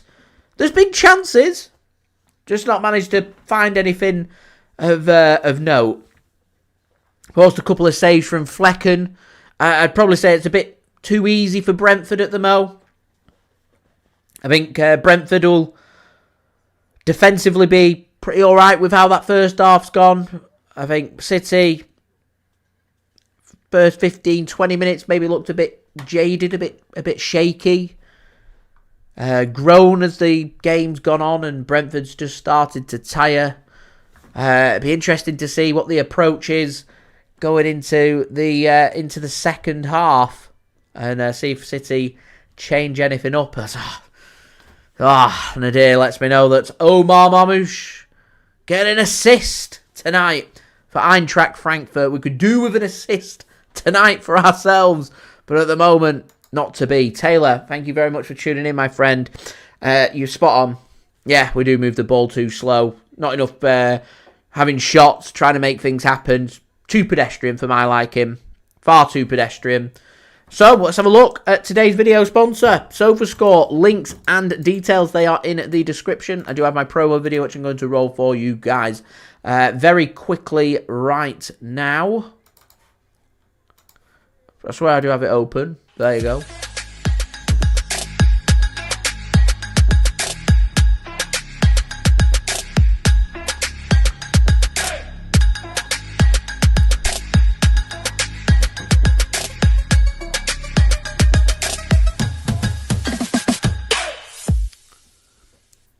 So having a look at the statistics, Manchester City having more possession, 61% to 39%. Not like that Leicester game where they had more possession than us. Expected goal rate for Brentford at 0.27, for Manchester City at 0.64. No big chances for Brentford with 4 shots, 2 on target, 2 saves for Stefan Ortega. Manchester City with 8 shots, just 1 save for the keeper. shots off target, not doing too great with that. I said it's important that we are clinical, and at the moment we've not been very clinical. So, yeah, need to see if we can create some opportunities second half. Definitely be looking towards the bench, if I'm honest. Looking at the City bench, what would you be thinking in terms of changes going into the second half? McAtee got a hat-trick against Salford, full of confidence. Give him a go. Jeremy Doku, Divin Mabama, Grealish, Gundo, Rico Lewis an option if you want to take Matheus Nunes off. There's options there for Man City on the bench if they want them. There is options. Are they going to take them? That is the question. So, as it stands, 0-0. And I think Brentford, if this was full-time, would be pretty happy with that, because it's a point against Manchester City. Keep a clean sheet. A difficult game against Liverpool at the weekend. They'll be like, you know what, I will move with that one. So, yeah, anyway, let's go around the grounds. Half-time scores.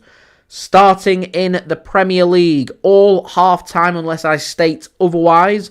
Brentford 0, Manchester City 0. West Ham United 2, Fulham 0. Couple of goals for West Ham. Sola and Susek with the goals for West Ham. Chelsea are 1-up through Cole Palmer against Bournemouth at half-time. And Nottingham Forest lead after 20 minutes with Chris Wood giving them the lead in that game. Moving on to the FA Cup, we've got 3 third-round ties in action after they were called off at the weekend due to weather. Leyton Orient taking on Derby County. The winner of that tie will play Manchester City at home in the 4th round. At the moment, 36 minutes in, it's Leyton Orient 1, Derby County 1. Also, in the 36th minute, Mansfield 0, Wigan Athletic 0, and Preston North End 1, Charlton Athletic 0. Mixed will be happy with that, with Osmajic giving Preston the lead as they're looking to try and get into the 4th round of the FA Cup.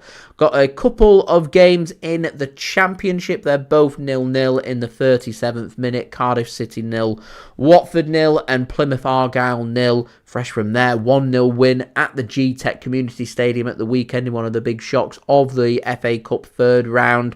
And Plymouth currently drawing 0-0 at home to Oxford United in League One. Exeter Mansfield has been postponed, which sends us north of the border. Scottish Premier League, Dundee 0, Celtic 1 after 21 minutes. Scottish Championship after 33 minutes roughly, Dunfermline Athletic 0, Ayr United 0, and Livingston 1, Airdronians 1, and Scottish League 2 in the 36th minute, it's Peterhead 0. Stranraer 0. Oh, we've also got some games taking place in the Virtu Trophy as well, which used to be called, I think, the Checker Trade Trophy.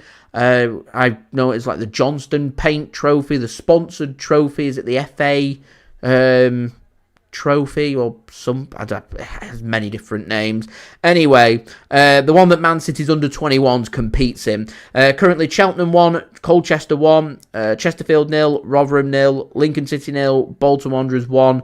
They're all in the just after the hour mark. All half times these. Swindon 0, Birmingham City 0, and Aston Villa under 21s 1, Bradford City 3. And in the 37th minute, it is Peterborough 3, Walsall 1. In the Women's FA Cup, Crystal Palace are 3-0 up against Sheffield United. And finally, into the Bundesliga, keeping an eye on the Eintracht Frankfurt-Freiburg game. It is currently Eintracht Frankfurt 1, Freiburg 1. It was Doan giving Freiburg the lead there, but Robin Koch has got the equaliser for Frankfurt on 43 minutes and an assist from the potential Manchester City-bound Omar Marmouche. So there we go. Fabio, thanks for tuning in. Much appreciated. Taylor and Nadir reckon Doku should come on. Taylor wants to see him come on for Phil Foden. I'd like to see McAtee come on as well. I think would be a good option. Taylor says Doku is better at breaking down teams. Savinho's better at running into space. But honestly, what has Foden done today? Kind of been invisible. I think I agree with that. I spoke in my preview. I had Foden starting, De Bruyne not starting, and going with a combination of Savinho and Doku starting. Doku's pace could be useful McAtee would be a good option, I think, if Foden comes off and you went like for like. I mean, you could go really attacking and take Nunes off and put Doku on and put him on the right, or Savinho on the right if Nunes goes off. But I think City will just be a bit cautious of counter-attacks and defensive responsibilities, so we will see. Anyway, I've got some halftime entertainment for you guys to enjoy. It is brought to you by my partner channel, MixCid. This is how to make the original Hurricane cocktail, so do enjoy yourselves. Go and grab yourself a drink, grab yourself a snack, and I'll see you ready for the second half. Do go and check out MixCid, by the way. Links and details, they are in the description. What's going on, guys? MixCid here, back again for another cocktail video, and today's cocktail, guys, is the classic recipe for the Hurricane cocktail. I just want to show you guys the classic recipe for the Hurricane. So I've done my preferred version of the Hurricane, now I'm going to do the classic recipe. So get your tin shaker and put in 45 ice cubes. So first thing we're going to shaker, guys, is 60ml or 2 ounces of white rum. I'm using Mount Gay Silver Rum.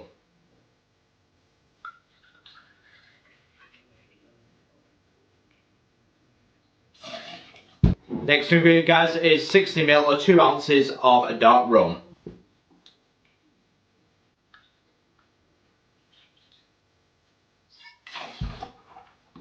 So next into the shaker, guys, is 30ml or 2 ounces of freshly squeezed orange juice.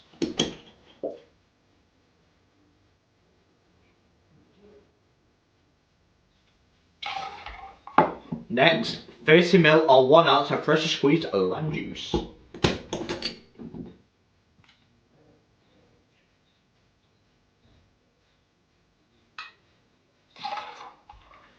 Next, 15ml or half an ounce of simple syrup or sugar syrup from the UK.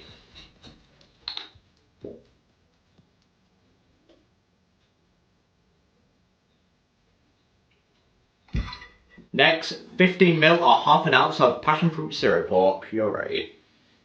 Give it a good shake.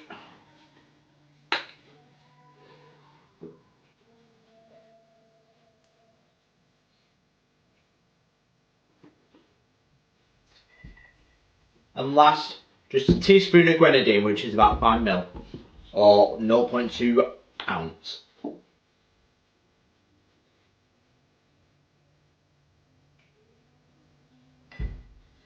Now put your lid on and give it a good hard shake, 8 to 10 seconds to get nice and chilled.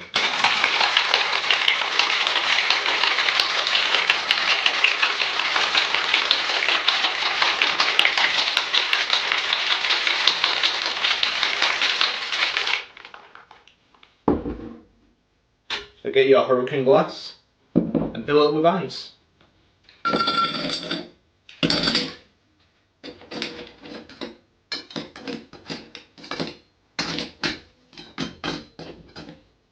Right, now straight into it.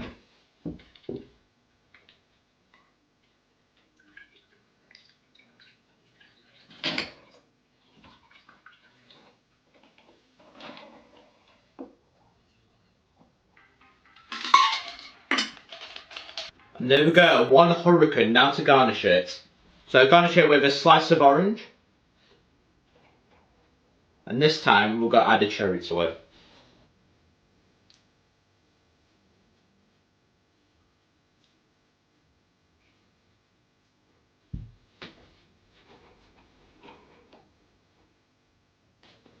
But then it won't be a Hurricane without an umbrella.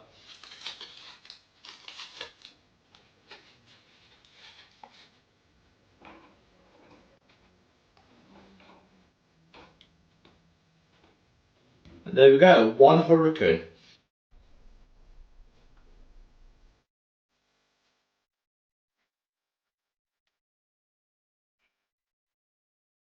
And there we go, guys, 1 classic Hurricane cocktail. How does it taste? So we'll get a straw. Let's have a taste.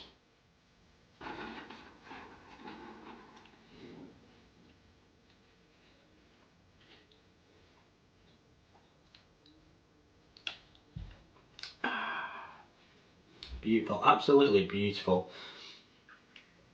You can tell it's a classic rum cocktail. That's tiki taste, especially with the rum. But I think I prefer I think I prefer my preferred cocktail recipe for the Hurricane, the one without the dark rum. Because I just got a little bit sweet, but if you like a more powerful drink, this is the go-to, the classic Hurricane cocktail recipes. Because if you like your rum, you like it boozy, this is for you. Because I think for a rum cocktail, I'd give it a 9 out of 10. It's an absolute classic, Alyssa's. Beautiful. So for my next cocktail idea, it will be the Hurricane Smuggler's Covers. I'll show you that recipe, that variation of the Hurricane. But I think I prefer last week's variation without the dark rum as my winner compared to the original cocktail recipe. But do let me know in the comments, what is your favourite Hurricane cocktail recipe? Which one do you prefer? Or have you tried the Smuggler's Cove version of it? Do let me know. But thank you for all your support as we are on the road to 2k. So don't forget to like and subscribe to Mixer for more cocktails like this, as it really does help the channel grow as I'm on the road to 2k. So that's my next target now for this channel. So I've been Mixed, and this is the Hurricane cocktail recipe, the original version of it. But do have a nice day, and I will see you guys for the Hurricane Smuggler's Cove cocktail. Cheers.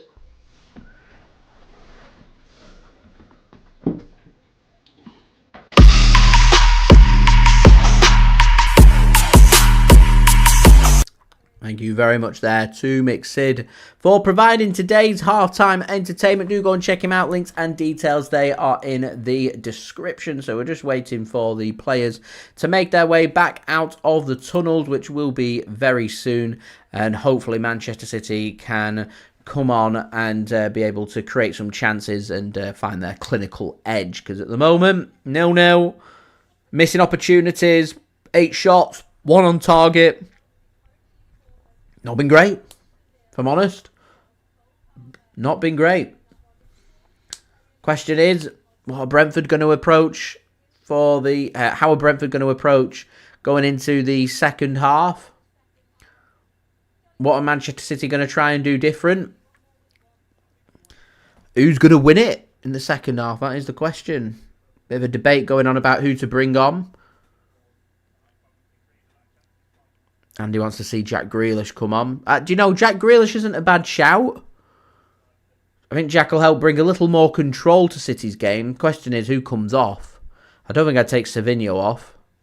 There's a lot of people questioning Phil Foden right now, not seeing enough from Phil Foden. I think I agree with that.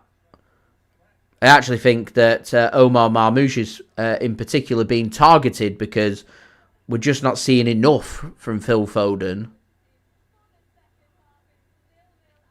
He's playing behind the striker. I want to see him creating, scoring goals and doing a little bit more.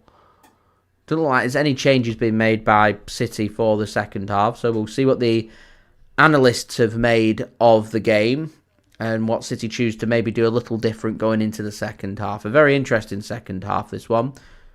I once again reiterate the importance of trying to keep that front two of Brentford quiet. Of Mbuemo and Wissa, keep them quiet, and we may keep a clean sheet, and it might just be one of these games where scoring just once might be enough to win the game. So players are back out. Brentford get us underway for the second half. They're attacking from right to left, with City attacking from left to right.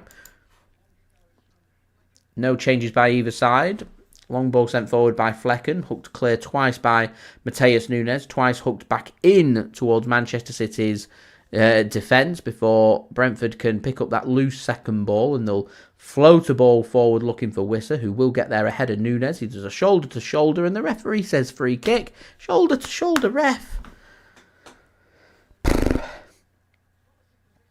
Foden's not happy with it. Nunes isn't happy with it. Let's have a look at this. I mean, there's a slight lean into the back. I think Wissa's quite smart there. He just kind of turns from his side to his back, so he gets shoved in the back rather than it's shoulder to shoulder.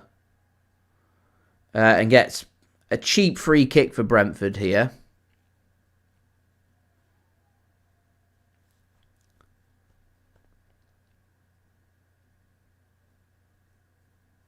So a chance here for Brentford to get a couple of their defenders forward. Vandenberg's in there. Collins is in there.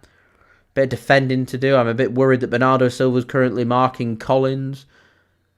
At the moment, it looks like Jensen's going to take this free kick. At the moment, it's Brentford set pieces have lacked a bit of oomph. It's a better ball in this time, and it's headed wide, glanced wide. And it's Collins, my concern. Why is Bernardo Silva marking Collins? I mean, Collins just, like, shrugs Bernardo Silva out of the way. And if that had gone in there, I'd have been absolutely seething with the defending of that set piece. Absolutely horrific. Absolutely horrific, that. And once more, Brentford looking to up the ante here, looking for an early goal. I did say this. What makes it more frustrating is, if I can see it, why can't Manchester City's coaches and analysts and everybody that's in charge in making the decisions on the pitch? Brentford looking for spells. City just looking for bits and pieces. Is Bernardo Silva just, again, the end product from City is just inept. It's not there. I don't understand why no changes have been made at half time. It must be frustrating for James McAtee, sat on the bench, scored a hat-trick, struggling for creativity, struggling for goals.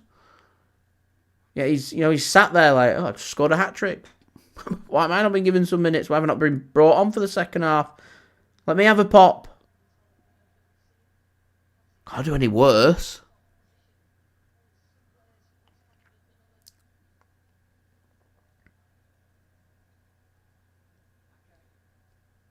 I think Phil Foden's biggest problem that he's had is he comes off the back end of last season. He won Player of the Year. He had a brilliant season last season. There were games that Foden were just winning on his own, and he really came into his own. Like, we were seeing the very best out of Phil Foden.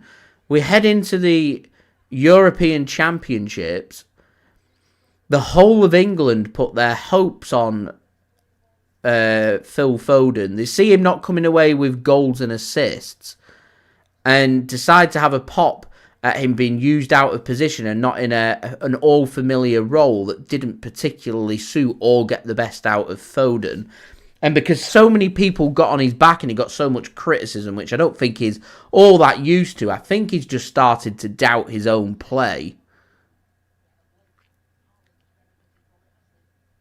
And he's never really recovered that confidence. I thought it might have taken him a little while this season to get going again, but I thought once he did get going, we'd be seeing the very best out of Foden. It wouldn't take him too long to get back up to speed with things. But here we are in the middle of January, and he's still not quite there. It's a brilliant run from Savinho. Oh, it's outstanding. He's hit the post. Oh, that would have been a brilliant goal.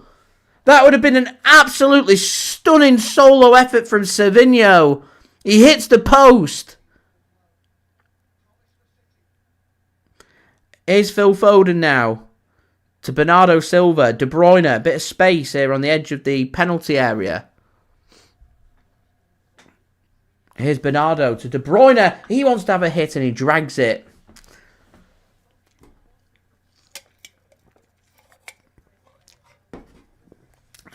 I do agree with what Nadir said up there. Relying on Kevin De Bruyne at 33 is a bit worrying as well. It is worrying. It's worrying that he won't be here next season.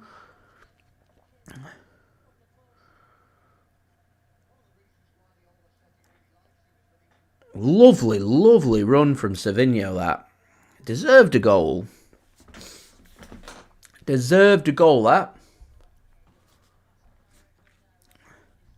Much better from Manchester City. More direct. Long ball sent forward from Flecken then. Header won by KDB. Bernardo Silva puts his head onto it. Just hooked into space here by Brentford and got a bit of space to work with. And here's Mbuemo up against Josko Gvardiol. Shot comes in and he doesn't get his shot right. Gets him onto his weaker right foot and he blazes it into the stands. Good defending that from Josko Gvardiol. Show him onto his right foot.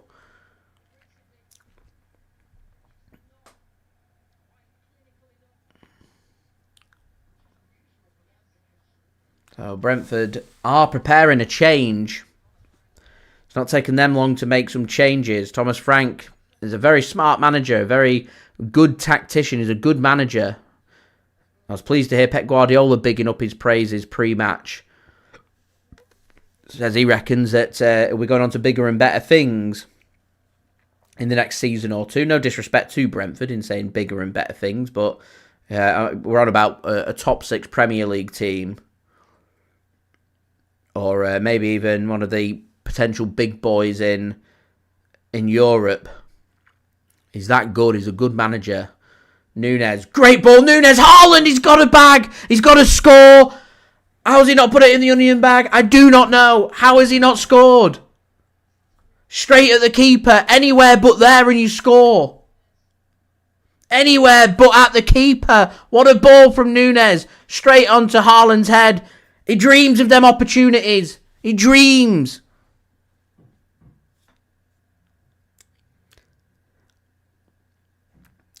Come on, it's better. Better.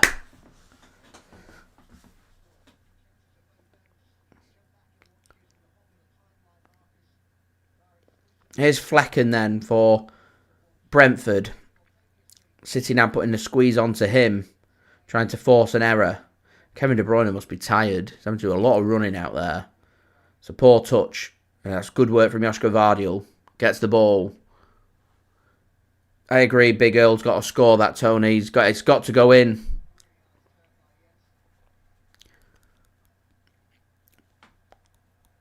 Here's Brentford now coming forward. It's getting end-to-end already. Oh, it's a poor touch again. It's twice now from Brentford, although they've come away with the ball here. Edge of the penalty area.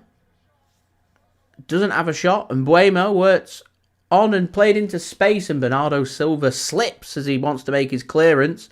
So it's not a very good clearance. In fact, it's not cleared at all. Still danger! Good save from Ortega. Bernardo Silva apologises for his poor clearance there in not sorting out the City problem there. And a good save from Ortega in the end. Janelt with the effort. Comfortable for Ortega. Someone as good as Ortega, it's comfortable. Ortega will send it long, looking for Haaland. He gets the flick, and here's Foden. Here's Foden. He works it to Savinho. What could Savinho do with it? Just works it back, looking for Foden. That's lovely defending. I think it was Vandenberg, or was it Collins? I think it was Collins, actually. Just takes it away from the feet of Phil Foden. And again, it's opening up this game. It's going end to end. I think there's going to be a goal soon. I'm not entirely sure who's going to score that goal, but I think there's going to be a goal soon. This game's really opening up. Flecken. Haaland wants to put the pressure on.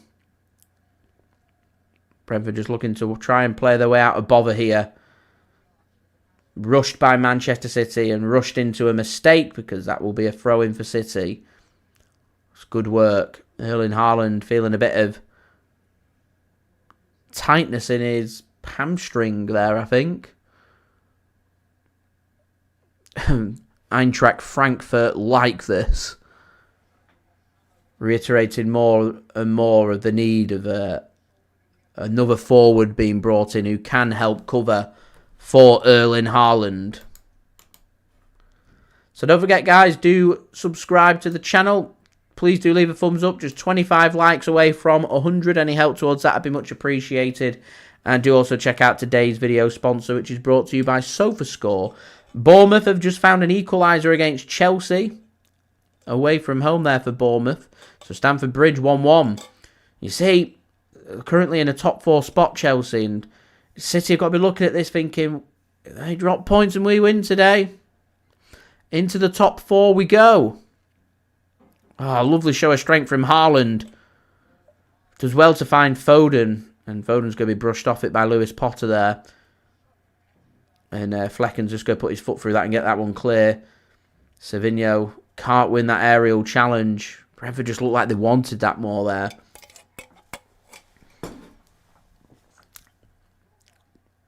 And Kovacic can't make the interception. And referee says, I think play on. Ball gets played into space. Akanji does well. And he'll get that clear. Wissa wants some noise in the stadium. Some encouragement. It's hard work for Brentford. The fans are appreciative. Could do with a Man City goal, quieten it down a little bit.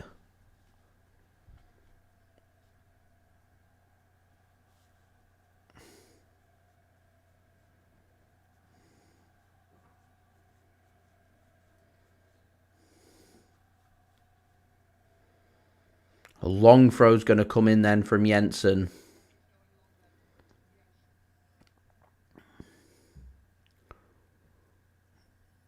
Towards the near post, headed clear by Akanji. Haaland nearly gets bullied off it there. In the end, he'll get a throw-in for Manchester City. Kevin says still 1-0 Nottingham Forest lead. So nearly on the hour mark. Still no subs made by either side. I saw that Brentford were preparing a substitution, but they've not made one.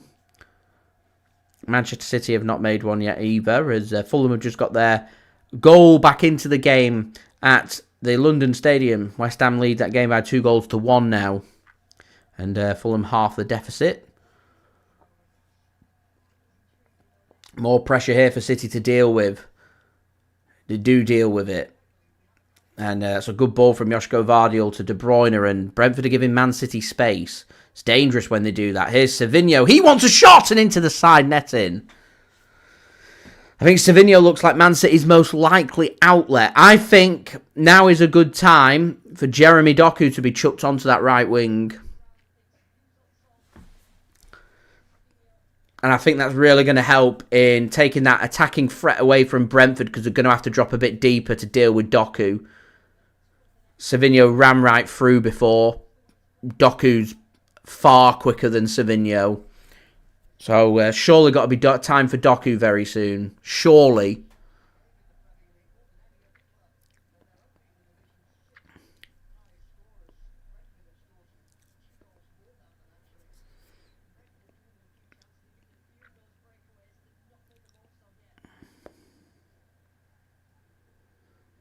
Nearly the interception, and is the interception. Good work from Matheus Nunes. Here's De Bruyne back to Nunes. And he plays his pass into space, and to no avail. Akanji being rushed back to Nunes. Ortega. Good ball. Really good ball. Here's Josko Gvardiol to Savinho.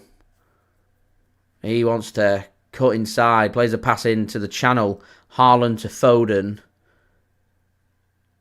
Foden to Bernardo Silva now. It's got Matheus Nunes for support here on the right. A good chance here for Matheus to put a ball in now. Here's De Bruyne once more. Akanji. He's got a bit of space here, Manu. He's not going to have a pop though. Here's Ake. I had to work this back across. He doesn't. He goes to the left. Gvardiol looks for Haaland and it's taken off his head, and that'll be a corner. On the hour mark then, 0-0. This game's really opened up, guys. Really opened up. Akanji gets forward. Ake's forward. Gvardiol's forward. Haaland's in there. Bernardo. Imagine Bernardo winning it. In fact, what odds do you get on Bernardo Silva winning a header from a corner and scoring? Ball comes in and it's ricocheted away, and Brentford can just about clear that. It was a good ball in that from City. Here's De Bruyne back to Foden. He's got Bernardo on the overlap. He goes with his right foot, and Akanji wins the header, and it's glanced wide. Two more big opportunities there for Manchester City. Come and go. Still remains 0-0 on the hour mark. 30 minutes left to play. So don't forget, leave a thumbs up, guys. 25 likes to go. For 100 likes, do subscribe if you're new around here. And also don't forget to check out today's video sponsor, which is brought to you by SofaScore. Links and details, they are in the description.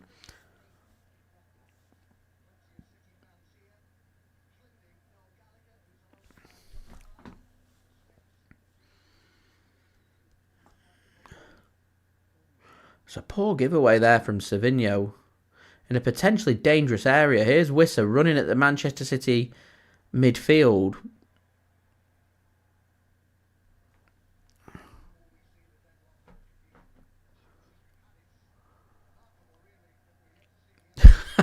It says what's going to happen quicker. Here we go for Marmoush or City scoring.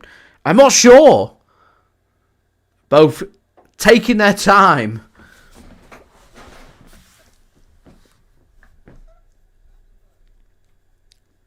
As the minutes tick away here for Manchester City.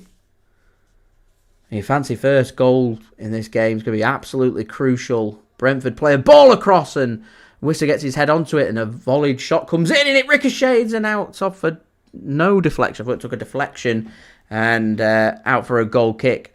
Janelt it was with the opportunity there for Brentford. The beautiful game. Who would I take off Foden for Doku? And Doku then goes on the right wing.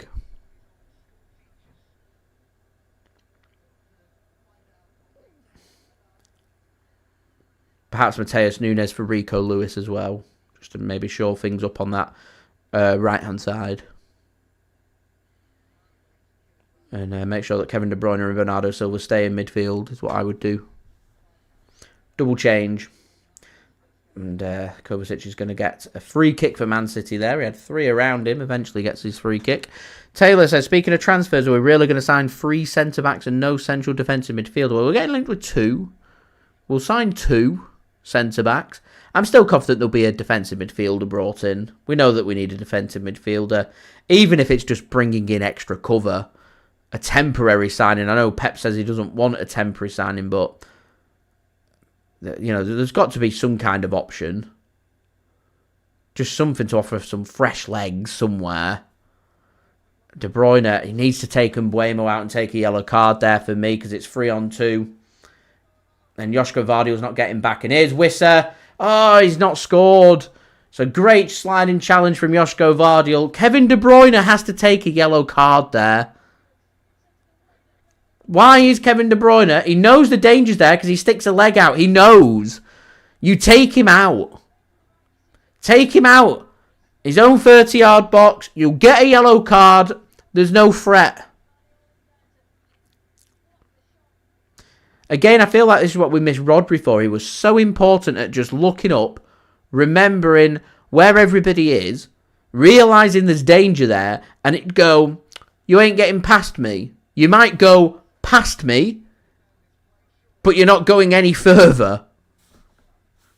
De Bruyne has to read that better and take him out before that opportunity comes about. He knows what's behind him because he attempts it. He doesn't do it. He pulls out.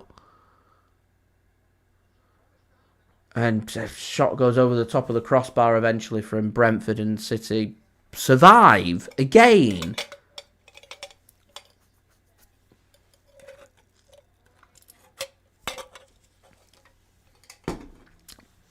Now, Brentford, if they end up losing this game, will come back and look at it and say, there's an opportunity here for us. But it's going back to what I was saying before about being clinical. Leicester City had opportunities. West Ham had opportunities. They weren't clinical. The opportunities are there. He's miles offside. He's miles offside. Linesman! Shot comes in and eventually it goes into the back of the net. And then the offside flag eventually goes up. He's miles offside. They'll let VAR have a look at it to decide if he's offside. Damsgaard. He's at least 5 yards offside. The problem you have here is, though, there's the potential that City could have picked up an injury in that spot.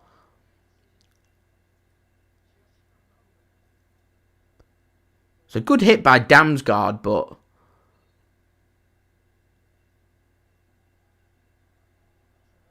Damsgaard's a bit slow in pushing himself forward. That's a good low ball from Ortega to find Haaland. Here's Savinho. Can he get a forward pass? He can, and he can find Kevin De Bruyne. He'll go early. Foden! If people have been saying what they want, they can say what they want about Phil Foden. He pops up in the right place at the right time. He needs that. He needs that. And that's 1-0 Manchester City. He loves a goal at Brentford. He loves a goal at Brentford. Tidy finish that from Foden off the post. Clinical from City. Was it Matheus Nunes playing the ball in? And boy, did Phil Foden need that. As I said, people can say what they want about Phil Foden. It's still there. And he needed that. Come on.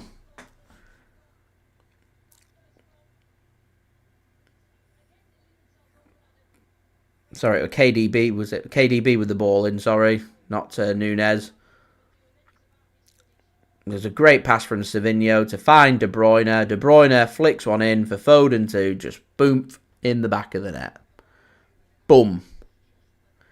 Philip Walter Foden. Come on.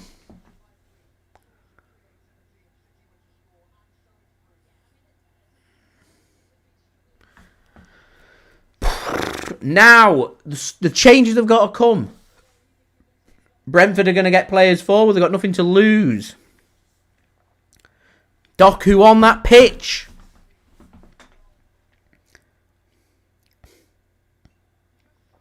It's been a bit messy. It's been a bit scruffy. It's not been neat and tidy from Manchester City this evening.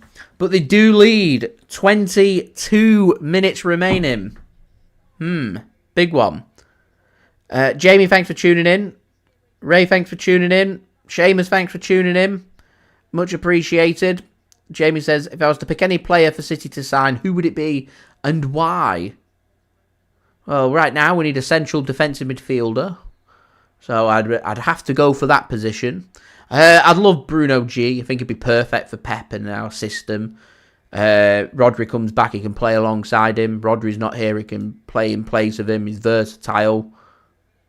Brazilian, you know, he helps Savinho settle in to his second season next season, and bringing in Vita Hayes as well, help him settle in as well.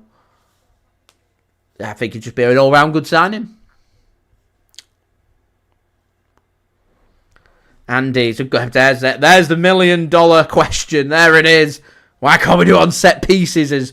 As Shade comes on for Brentford. I missed who came off. I'm sure somebody in the chat will let me know who's gone off for him. I'm not too sure who's gone off. Is it Mbuemo that's gone off? No. I'm not too sure who's gone off. Haaland can't find his pass to. Foden and Brentford have got a bit more oomph about them, and they'll look for Mbuemo. He's going to get past Ortega, and what defending from Ake. There's a tap in, and Ake's there sliding in on the line. Oh, City could have it on the counter. Foden gets a free kick. Oh my word. Wow, Nathan Ake, take a bow.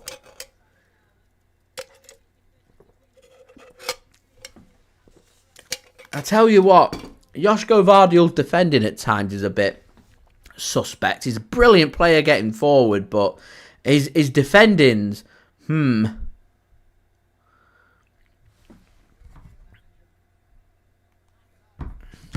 Yeah. Anyway, here's Bernardo Silva to Josko Gvardiol. I think this reiterates that Man City do need to keep going and try and find a killer second goal here. Keith, thanks for tuning in. Much appreciated. Julia showing appreciation for Nathan Ake. That was a lovely bit of defending from Nathan. Lovely bit of defending. Anyway, guys, we're only 20 likes now away from 100. Any help towards that would be great. Do subscribe if you're new around here, and do check out today's video sponsor, which is brought to you by SofaScore. Here's Brentford coming forward again. It's Shade. Edge of the penalty area. Worked across. Mbuemo. Shot comes in. Good save from Ortega, and Ake's going to keep that in and hook that clear for City. This is getting end-to-end. Changes, Pep. Changes. Fresh legs needed. Brentford are all over this. They're throwing caution to the wind.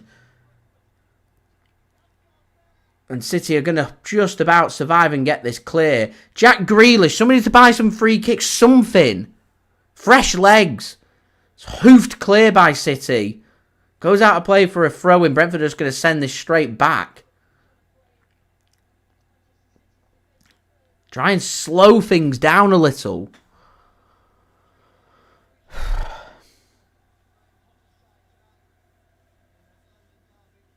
Now West Ham have wrapped things up in East London this evening. 3-1 up now in Graham Potter's first game in charge against Fulham. That's good work from Bernardo Silva. Wins the ball back. Does so well. De Bruyne just can't get there.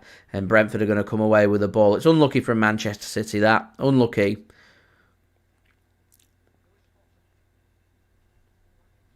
Nadir says Marmouche has now scored a goal. Here is Shade up against Nunes.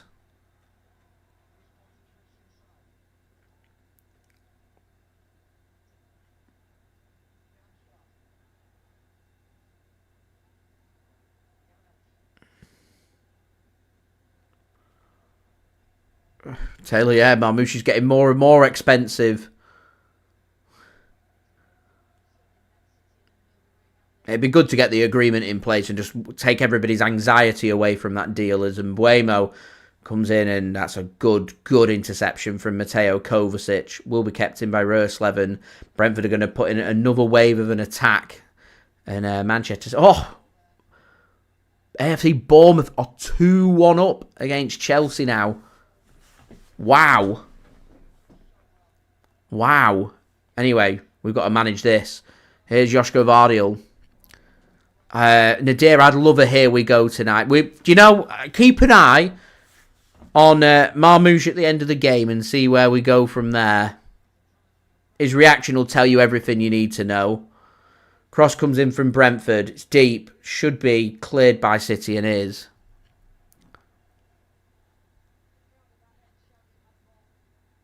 I have a feeling that Taylor's correct, and I reckon at end of the week, maybe even the weekend, I reckon Thursday or Friday we'll get that here we go, and I reckon we'll get a signing in this week.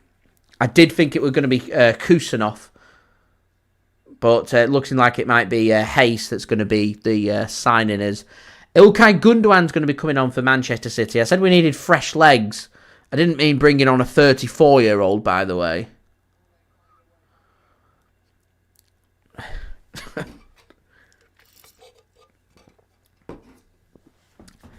Anyway, it's a poor pass from Lewis Potter, and Kovacic all over that. We'll muster that up, move it to Ortega. Kovacic under pressure. Good drop of the shoulder, that from Kovacic, and City are going to get dispossessed here. Faffing around. Get the ball clear away from our penalty area. Put under pressure. Brentford's tails are up. I said caution to the wind.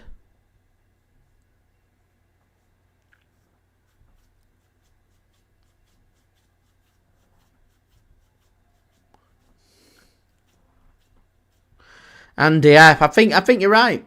No one is playing particularly well. Liverpool aren't. Nobody is. It could be quite possibly a low points tally at the top. Here's Mbuemo. He's offside. No. Shot comes in wide. Eventually, the offside flag goes up.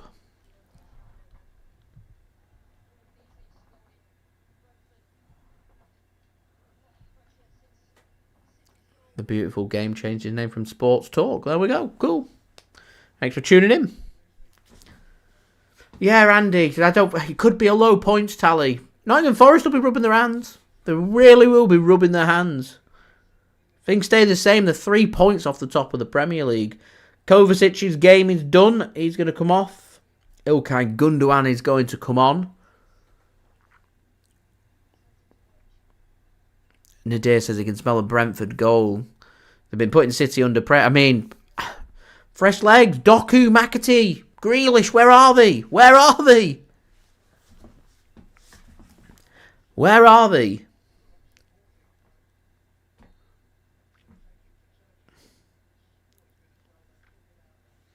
$14 minutes left to play here then for Manchester City.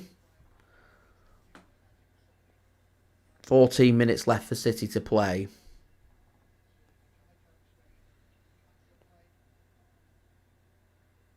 Sent clear by Ortega. A good flick on there from Foden.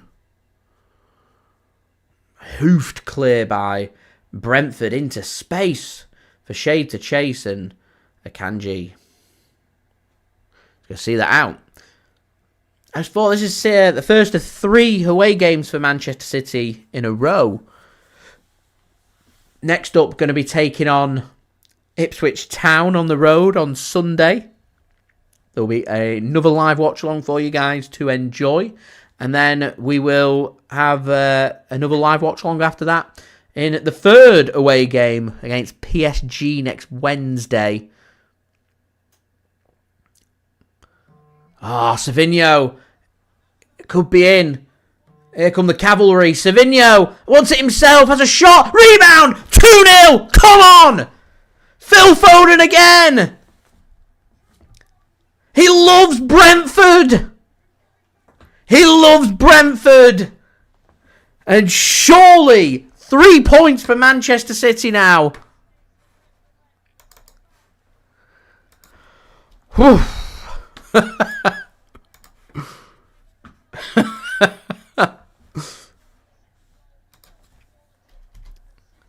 Boom. Done and dusted.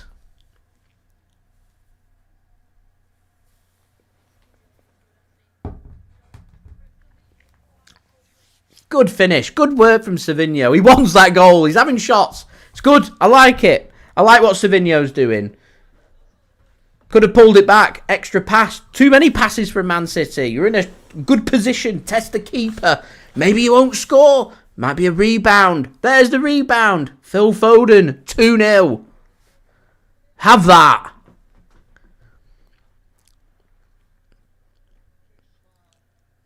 Good stuff. Real good stuff from Manchester City. And I said this is a big game for City. A really big game. Because, you know, West Ham and Leicester City not doing too well in the Premier League. Brentford aren't having a bad season. Coming to the Gtech Community Stadium in their own backyard and beating them is a difficult thing to be able to do. And it's not been an easy game at all. Yet City have been resilient, stuck with it, and when they've needed to, found the goal. A better second half from City in terms of their ability to actually create and score opportunities. So what they want to do now, 11 minutes to play, manage the game. We're 2-0 up. A goal for Brentford at any point in the remainder of this game means it's a grandstand finish. We don't want that. Keep a clean sheet. Push for free. What we've got to be looking for as Yarmouk comes on. Julia, I did enjoy the Salford game. It was very nice. Nice to see City score 8 goals. I'm not sure how it came across on television, but there was actually a pretty good atmosphere in there. I know there's been quite a few videos about Man City doing the Poznan, but there was hordes of United fans in that Salford away end as expected. So it felt very much like Man City taking on a subpar Manchester United side and doing a job on them. And it was all a bit strange, the fact that there's thousands of United fans in that away end who don't support Salford, but because there's a Man United connection there, are there just in case something happens, and it didn't. I think City just wanted to rub it in, so they'd do an ironic Poznan. It went right round the stadium as well, so it's a good atmosphere. It was a good day. It was a good game. I did enjoy it, yeah. I enjoyed it, I think, more than what I was expecting to, and there were cheaper tickets on sale for that game as well. And I do always say to people, if you want to get to the Etihad Stadium, some of the cup games are really entertaining games. Champions League games. Oh, and even Ake has a clumsy challenge. Referee thinks about it. There's no real appeal from Wissa, so I'm not sure it is a penalty. Okay, she's got to be careful. Don't do anything silly here. As Andy says, West Ham now 3-2 up.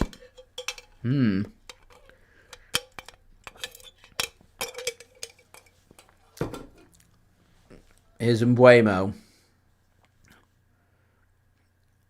Good defending from Savinho. Chance here for Brentford to put a ball in the box. Akanji should win that and does. Headed clear.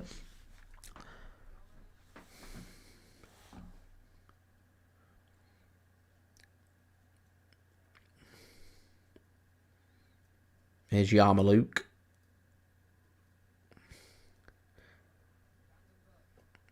Work to Shade on the left here. More defending for City to do. Shade onto his right foot. Has a shot. Good block by Manuel Akanji. Another ball's coming in and to the back post. Not dealt with, surely. Yep, 2-1. Grandstand finish. And it just gives Brentford something to go at.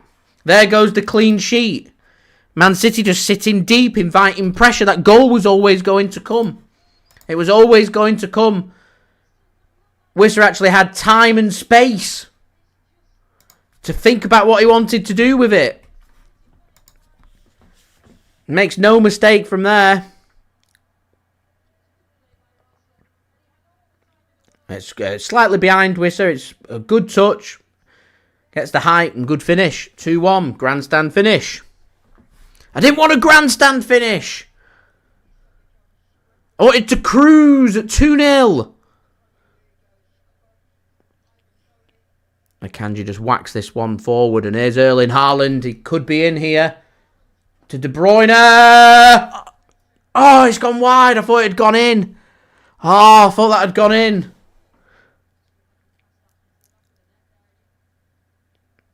You know, I'm half surprised De Bruyne didn't find the back of the net. On his left foot. It's always just slightly to an angle. And it goes wide. It's exactly what we didn't want. A grandstand finish. There's acres of space for City to work with. Acres of space. Brentford's just going to, again, just chuck caution to the wind. Here's Mbuemo. Another ball into the box. Should be collected by Ortega. Slow it down. Just slow the play down. Manage the game. Manage the expectations. Anyway, guys, don't forget, leave a thumbs up. We're now just 20 likes away from 100 likes. Any help towards that would be much appreciated. Do subscribe if you're new around here, and do check out today's video sponsor, SofaScore. Links and details, they are in the description. Now, for me, the gap between Erling Haaland and the midfield's too big. Brentford are stacking that area out, so Haaland gets dispossessed. He's got no support. They take the ball.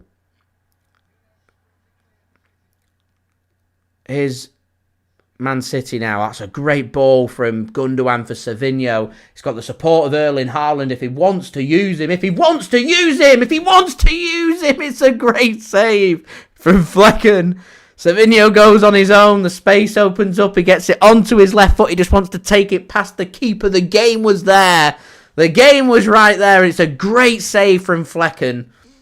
It's a great save. Do you know, this has been a real good game of football second half. Could have gone either way. Corner for Manchester City. Slow it down. Substitutions. Fresh legs. Slow this game down. The beautiful game. Taking the words out of my mouth. Substitutions. The fact that we made just one. Just one. Substitutions. Criminal. It's a high energy game. Make changes. Slow this game down. Ball in from De Bruyne. It's too deep. Headed clear. Bernardo mops it up. Stick it by the corner flag. Get a throw in. Waste some time. Here's Bernardo. Plays a nice little pass into the channel for Akanji. Here is Gundogan. Threads a pass in for Savinho. Does well. Again, just hold it up. There you go. Take it to the corner flag. There's no danger on Man City's goal right next to Brentford's corner flag.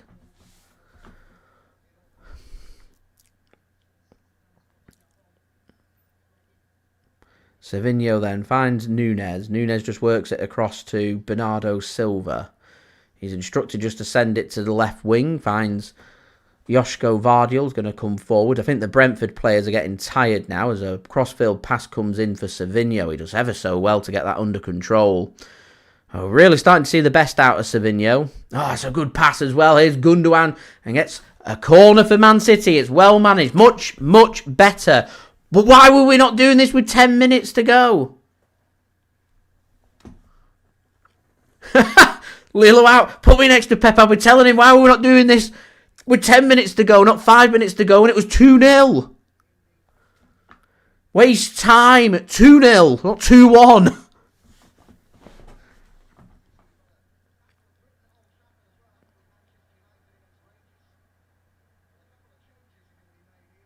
So some changes being made. Phil Foden, here we go. Some changes. Fresh legs. Who's it going to be? Phil Foden, the man to come off. Just a brace today. McAtee's going to come on. I'm not too sure when McAtee wants more minutes and more starts. It means I want 3 minutes at the end of games. But, you know, we've been crying out for McAtee to come on. He does come on eventually. Brentford going to take their opportunity to make a change. More fresh legs. Rico Henry comes on for Ruslev on the right. And some defending here for Brentford to do. Kevin De Bruyne to take the corner. Whipped in by De Bruyne. Headed clear. Man down. Ake down in the penalty area there. Bit of pushing and shoving going on. Man City continue to have a bit of possession here. 2.5 minutes then to go. We're 18 likes away from 100. Any help towards that would be great. Do subscribe, guys, and do check out today's video sponsor, SofaScore. Links and details, they are in the description. Matheus Nunes gets his foot onto that. That will go out of play for a throw into Brentford, just on the outside of their own penalty area, sent forward. They're rushing a bit, Brentford, there, and that's going to be no free kick and a throw-in for Manchester City. Anthony Taylor just shakes his finger and says, no, it's a slip, not a free kick. And so 2 minutes, and surely Brentford have got to try and put the squeeze on here for Manchester City. And it's important now Matheus Nunes taking the throw-in, finds a City body, and they can just kind of whack this as far away from their own goal as possible. Or send a long throw-in into Big Earl. Can't hold it up. Brentford, I thought they were going to come away with the ball, but City looking, it's a great pass. Here's McAtee. Dinks one in, back post. Why is Erling not banked? Why is he not bagged there? Should have been gambling for the back post. He'd have had a tap in. It's a nice teasing little ball that from James McAtee. Thank you very much, John. Much appreciated for your kind comment there.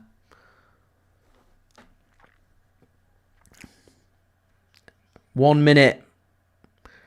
I think there's probably going to be maybe 5 or 6 added on here at the end. Grandstand finish.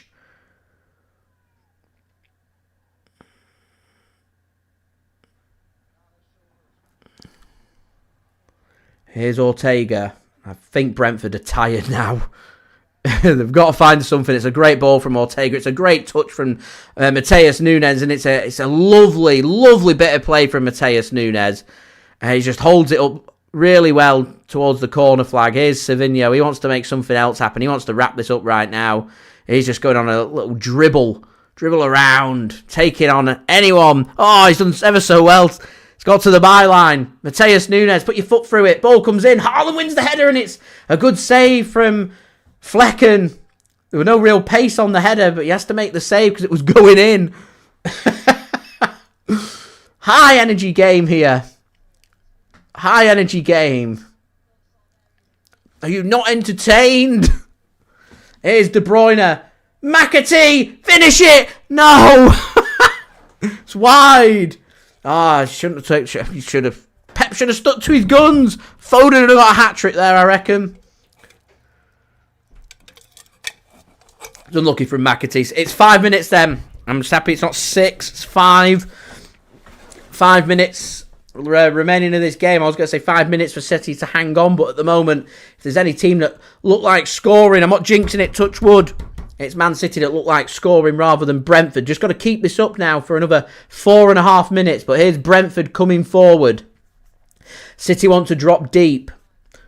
Got to make sure that there's nothing stupid done by City here. Brentford come forward into the City half. City got everybody back. Here's the nervy moment now. Chance for a ball to go into the box. It doesn't go into the box. Not yet. It does now. It's deep. It's deep. It's dealt with by Josko Gvardiol. He gets his head onto it. Not fully cleared, though. Chance for another ball to go in. It does! Header! Oh, it's in! Oh, it's a brilliant cross. It's a great header. It's an equaliser. I don't believe it. I do not believe it. 2-0 up, 10 minutes. You've got to manage the game. You have got to manage the game. And it's Norgard with the equaliser. Pep takes a drink. He can't believe it. There's been chance after chance after chance for Manchester City to wrap this game up, and they haven't done it. And Brentford have come from 2-0 behind with 10 minutes to go to make it 2-2. It's Feyenoord-esque. 3 goals bottled in 15 minutes at the end. 2 goals bottled here in 10 minutes. It's poor from Manchester City. It's so poor. It's a great ball. It's a great header. Ortega's going to be disappointed. He gets a nice strong hand to it. There's just too much pace on the ball.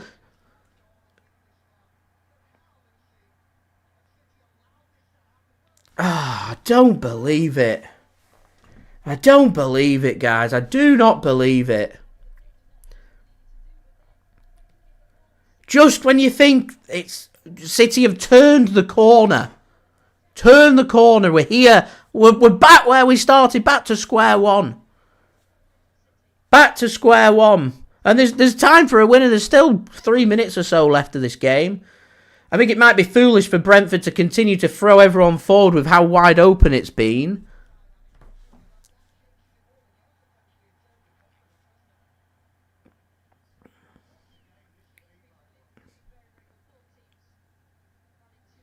I don't believe it. But these 2 points could be the difference between top 4 football or not. Oh, there's a chance here for Brentford to win this. And Mbuemo's in the penalty area. Chance! Skies it. Saw the headlines and he skied it.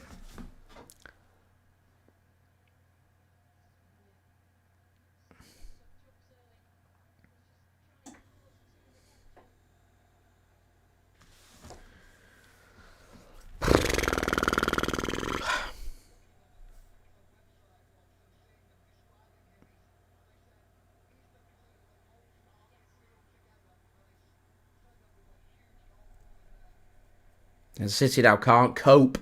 It's just mistake after mistake here.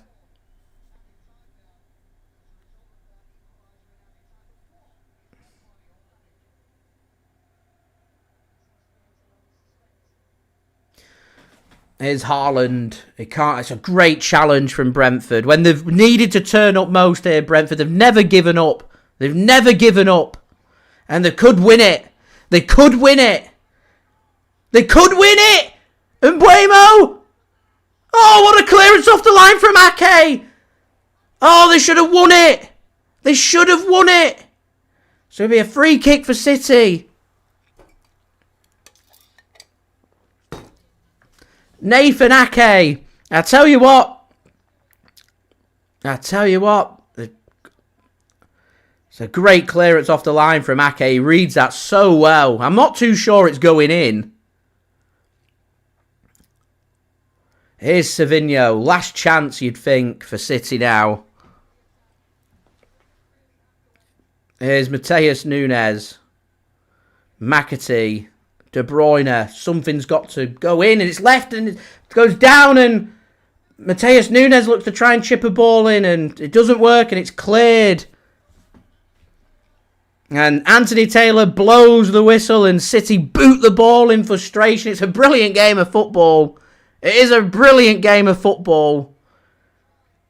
And a scintillating game comes to an end. City thought they'd done enough with Foden grabbing a brace to kill a 2-goal cushion. We thought it was done.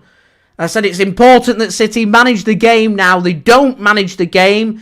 And this is all down. I'm not having a look at that equaliser. I don't blame the equaliser. It's that first goal that they concede. You don't want to make it a grandstand finish. You do not want to do that. You don't concede. That is what you do. You shut up shop. You manage the game. The lessons from Feyenoord. You shut up shop. The game is won. But they can't do it.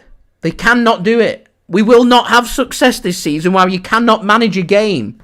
You can't be 3-0 up against Feyenoord and not come away with a win with 15 minutes remaining. You can't be 2-0 up against Brentford away in a big Premier League game, chasing a top 4 spot with 8 minutes to go and blow it. You cannot do that. You cannot do it. It cannot happen. And it has happened. And it's time and time again that it's happening. City are far too open. We're going back to West Ham. They weren't clinical. It's why they didn't come away with points. Brentford have been clinical towards the end and they've come away with points. When really we should have picked up 3. Frustrating.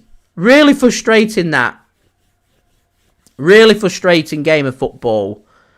And it's a bit like a little vicious cycle going on in this game. You can't let your head drop for one moment. You cannot do that. You cannot be 2-0 up and allow your opponents anything. 2-0 is a very dangerous scoreline. 1 goal flips the momentum of the game. We managed that second half really well. We were patient. We were defending well. We were not really conceding too much. Grabbed the goal, perfect. Built on it, grabbed the second. Managed the game from there. See it out. Waste some time. Buy some free kicks. Take the sting out of the game. Bore the game at 2-0. And come away with the 3 points. And just letting Wissa come in with a...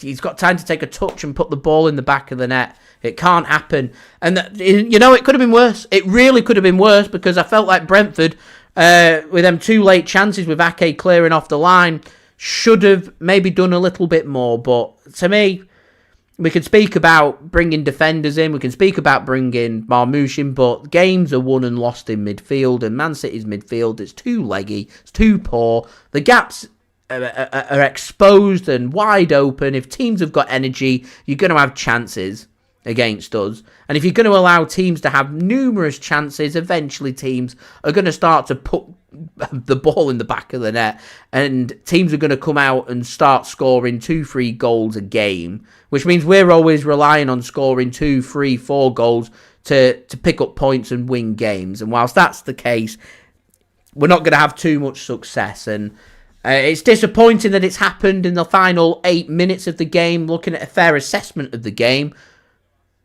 this burst of energy and this burst of goals could have happened at any one point in the game.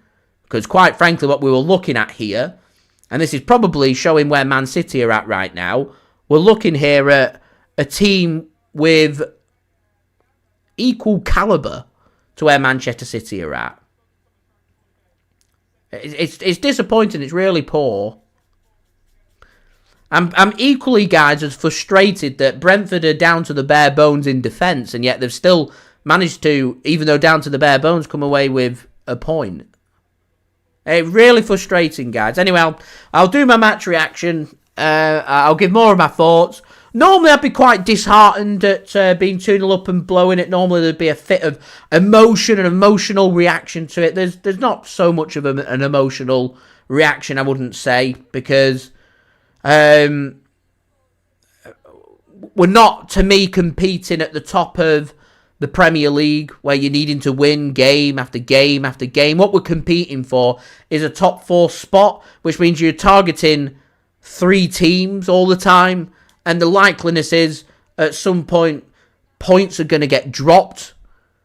So we know that if we're going to win 2 and draw 1 from now to the end of the season, more than likely you'll pick up a top 4 spot. So what I'm trying to get at, guys, is, you know, we won our last Premier League game. It's disappointing. We've drawn this game. It's a point on the road at Brentford. It's a difficult place to go. Always was going to be a close game. So, you know, looking at it, rather than taking into context what's happened in the game, and we look at just the result itself, it's not an amazing point. It's not the worst point in the world either. But we need to follow it up with a win. That's what we need to do. Ends the winning streak. I said I'd get my answer about how good Manchester City are here. My answer is, lessons haven't been learnt from this poor run of form, and it's told me that at some point in the second half of the season, there's probably going to be another poor run of form. It has to be a very limited poor run of form. I think we're all frustrated, though, that the 3 points were right there, gift wrapped, ready for Manchester City, and it's not happened. And it must be very frustrating for the players. They knew that it was there, and they couldn't manage it, that final 10 minutes.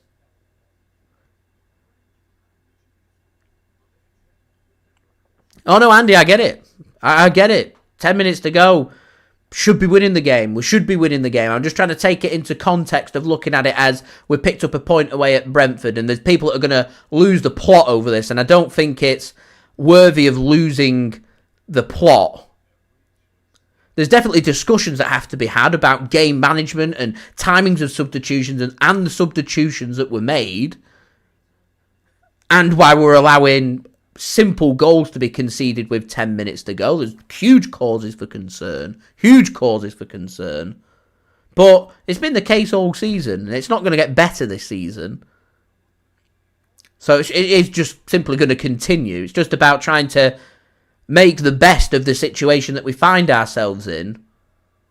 I look at the fixtures and I'm thinking to myself, home games against anybody, they've got to be won. Win them games. Away from home, when you're going up against teams in the bottom half, you win them games. You're going up against teams that are in the top half, like Brentford are sitting, right on mid-table.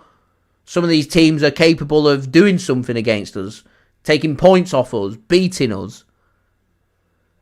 So you've just got to accumulate where we stand and where we're going. Chelsea, they're drawing 2-2 right now against Bournemouth. Could easily have lost the game. So we'll look at it now and we're thinking, right, well, we'll see what Newcastle do tomorrow. They might go in the top 4, but we know that we've got Chelsea and Newcastle coming up at home. They're huge games. So, there we go. Anyway, we're at 92 likes. See if we can get to 100. Any help towards that would be great. Do subscribe. Social media links in the description. Go and check them out. That would be much appreciated. Do go and check out today's video sponsor as well, which is brought to you by SofaScore, which I'll roll the promo video right now.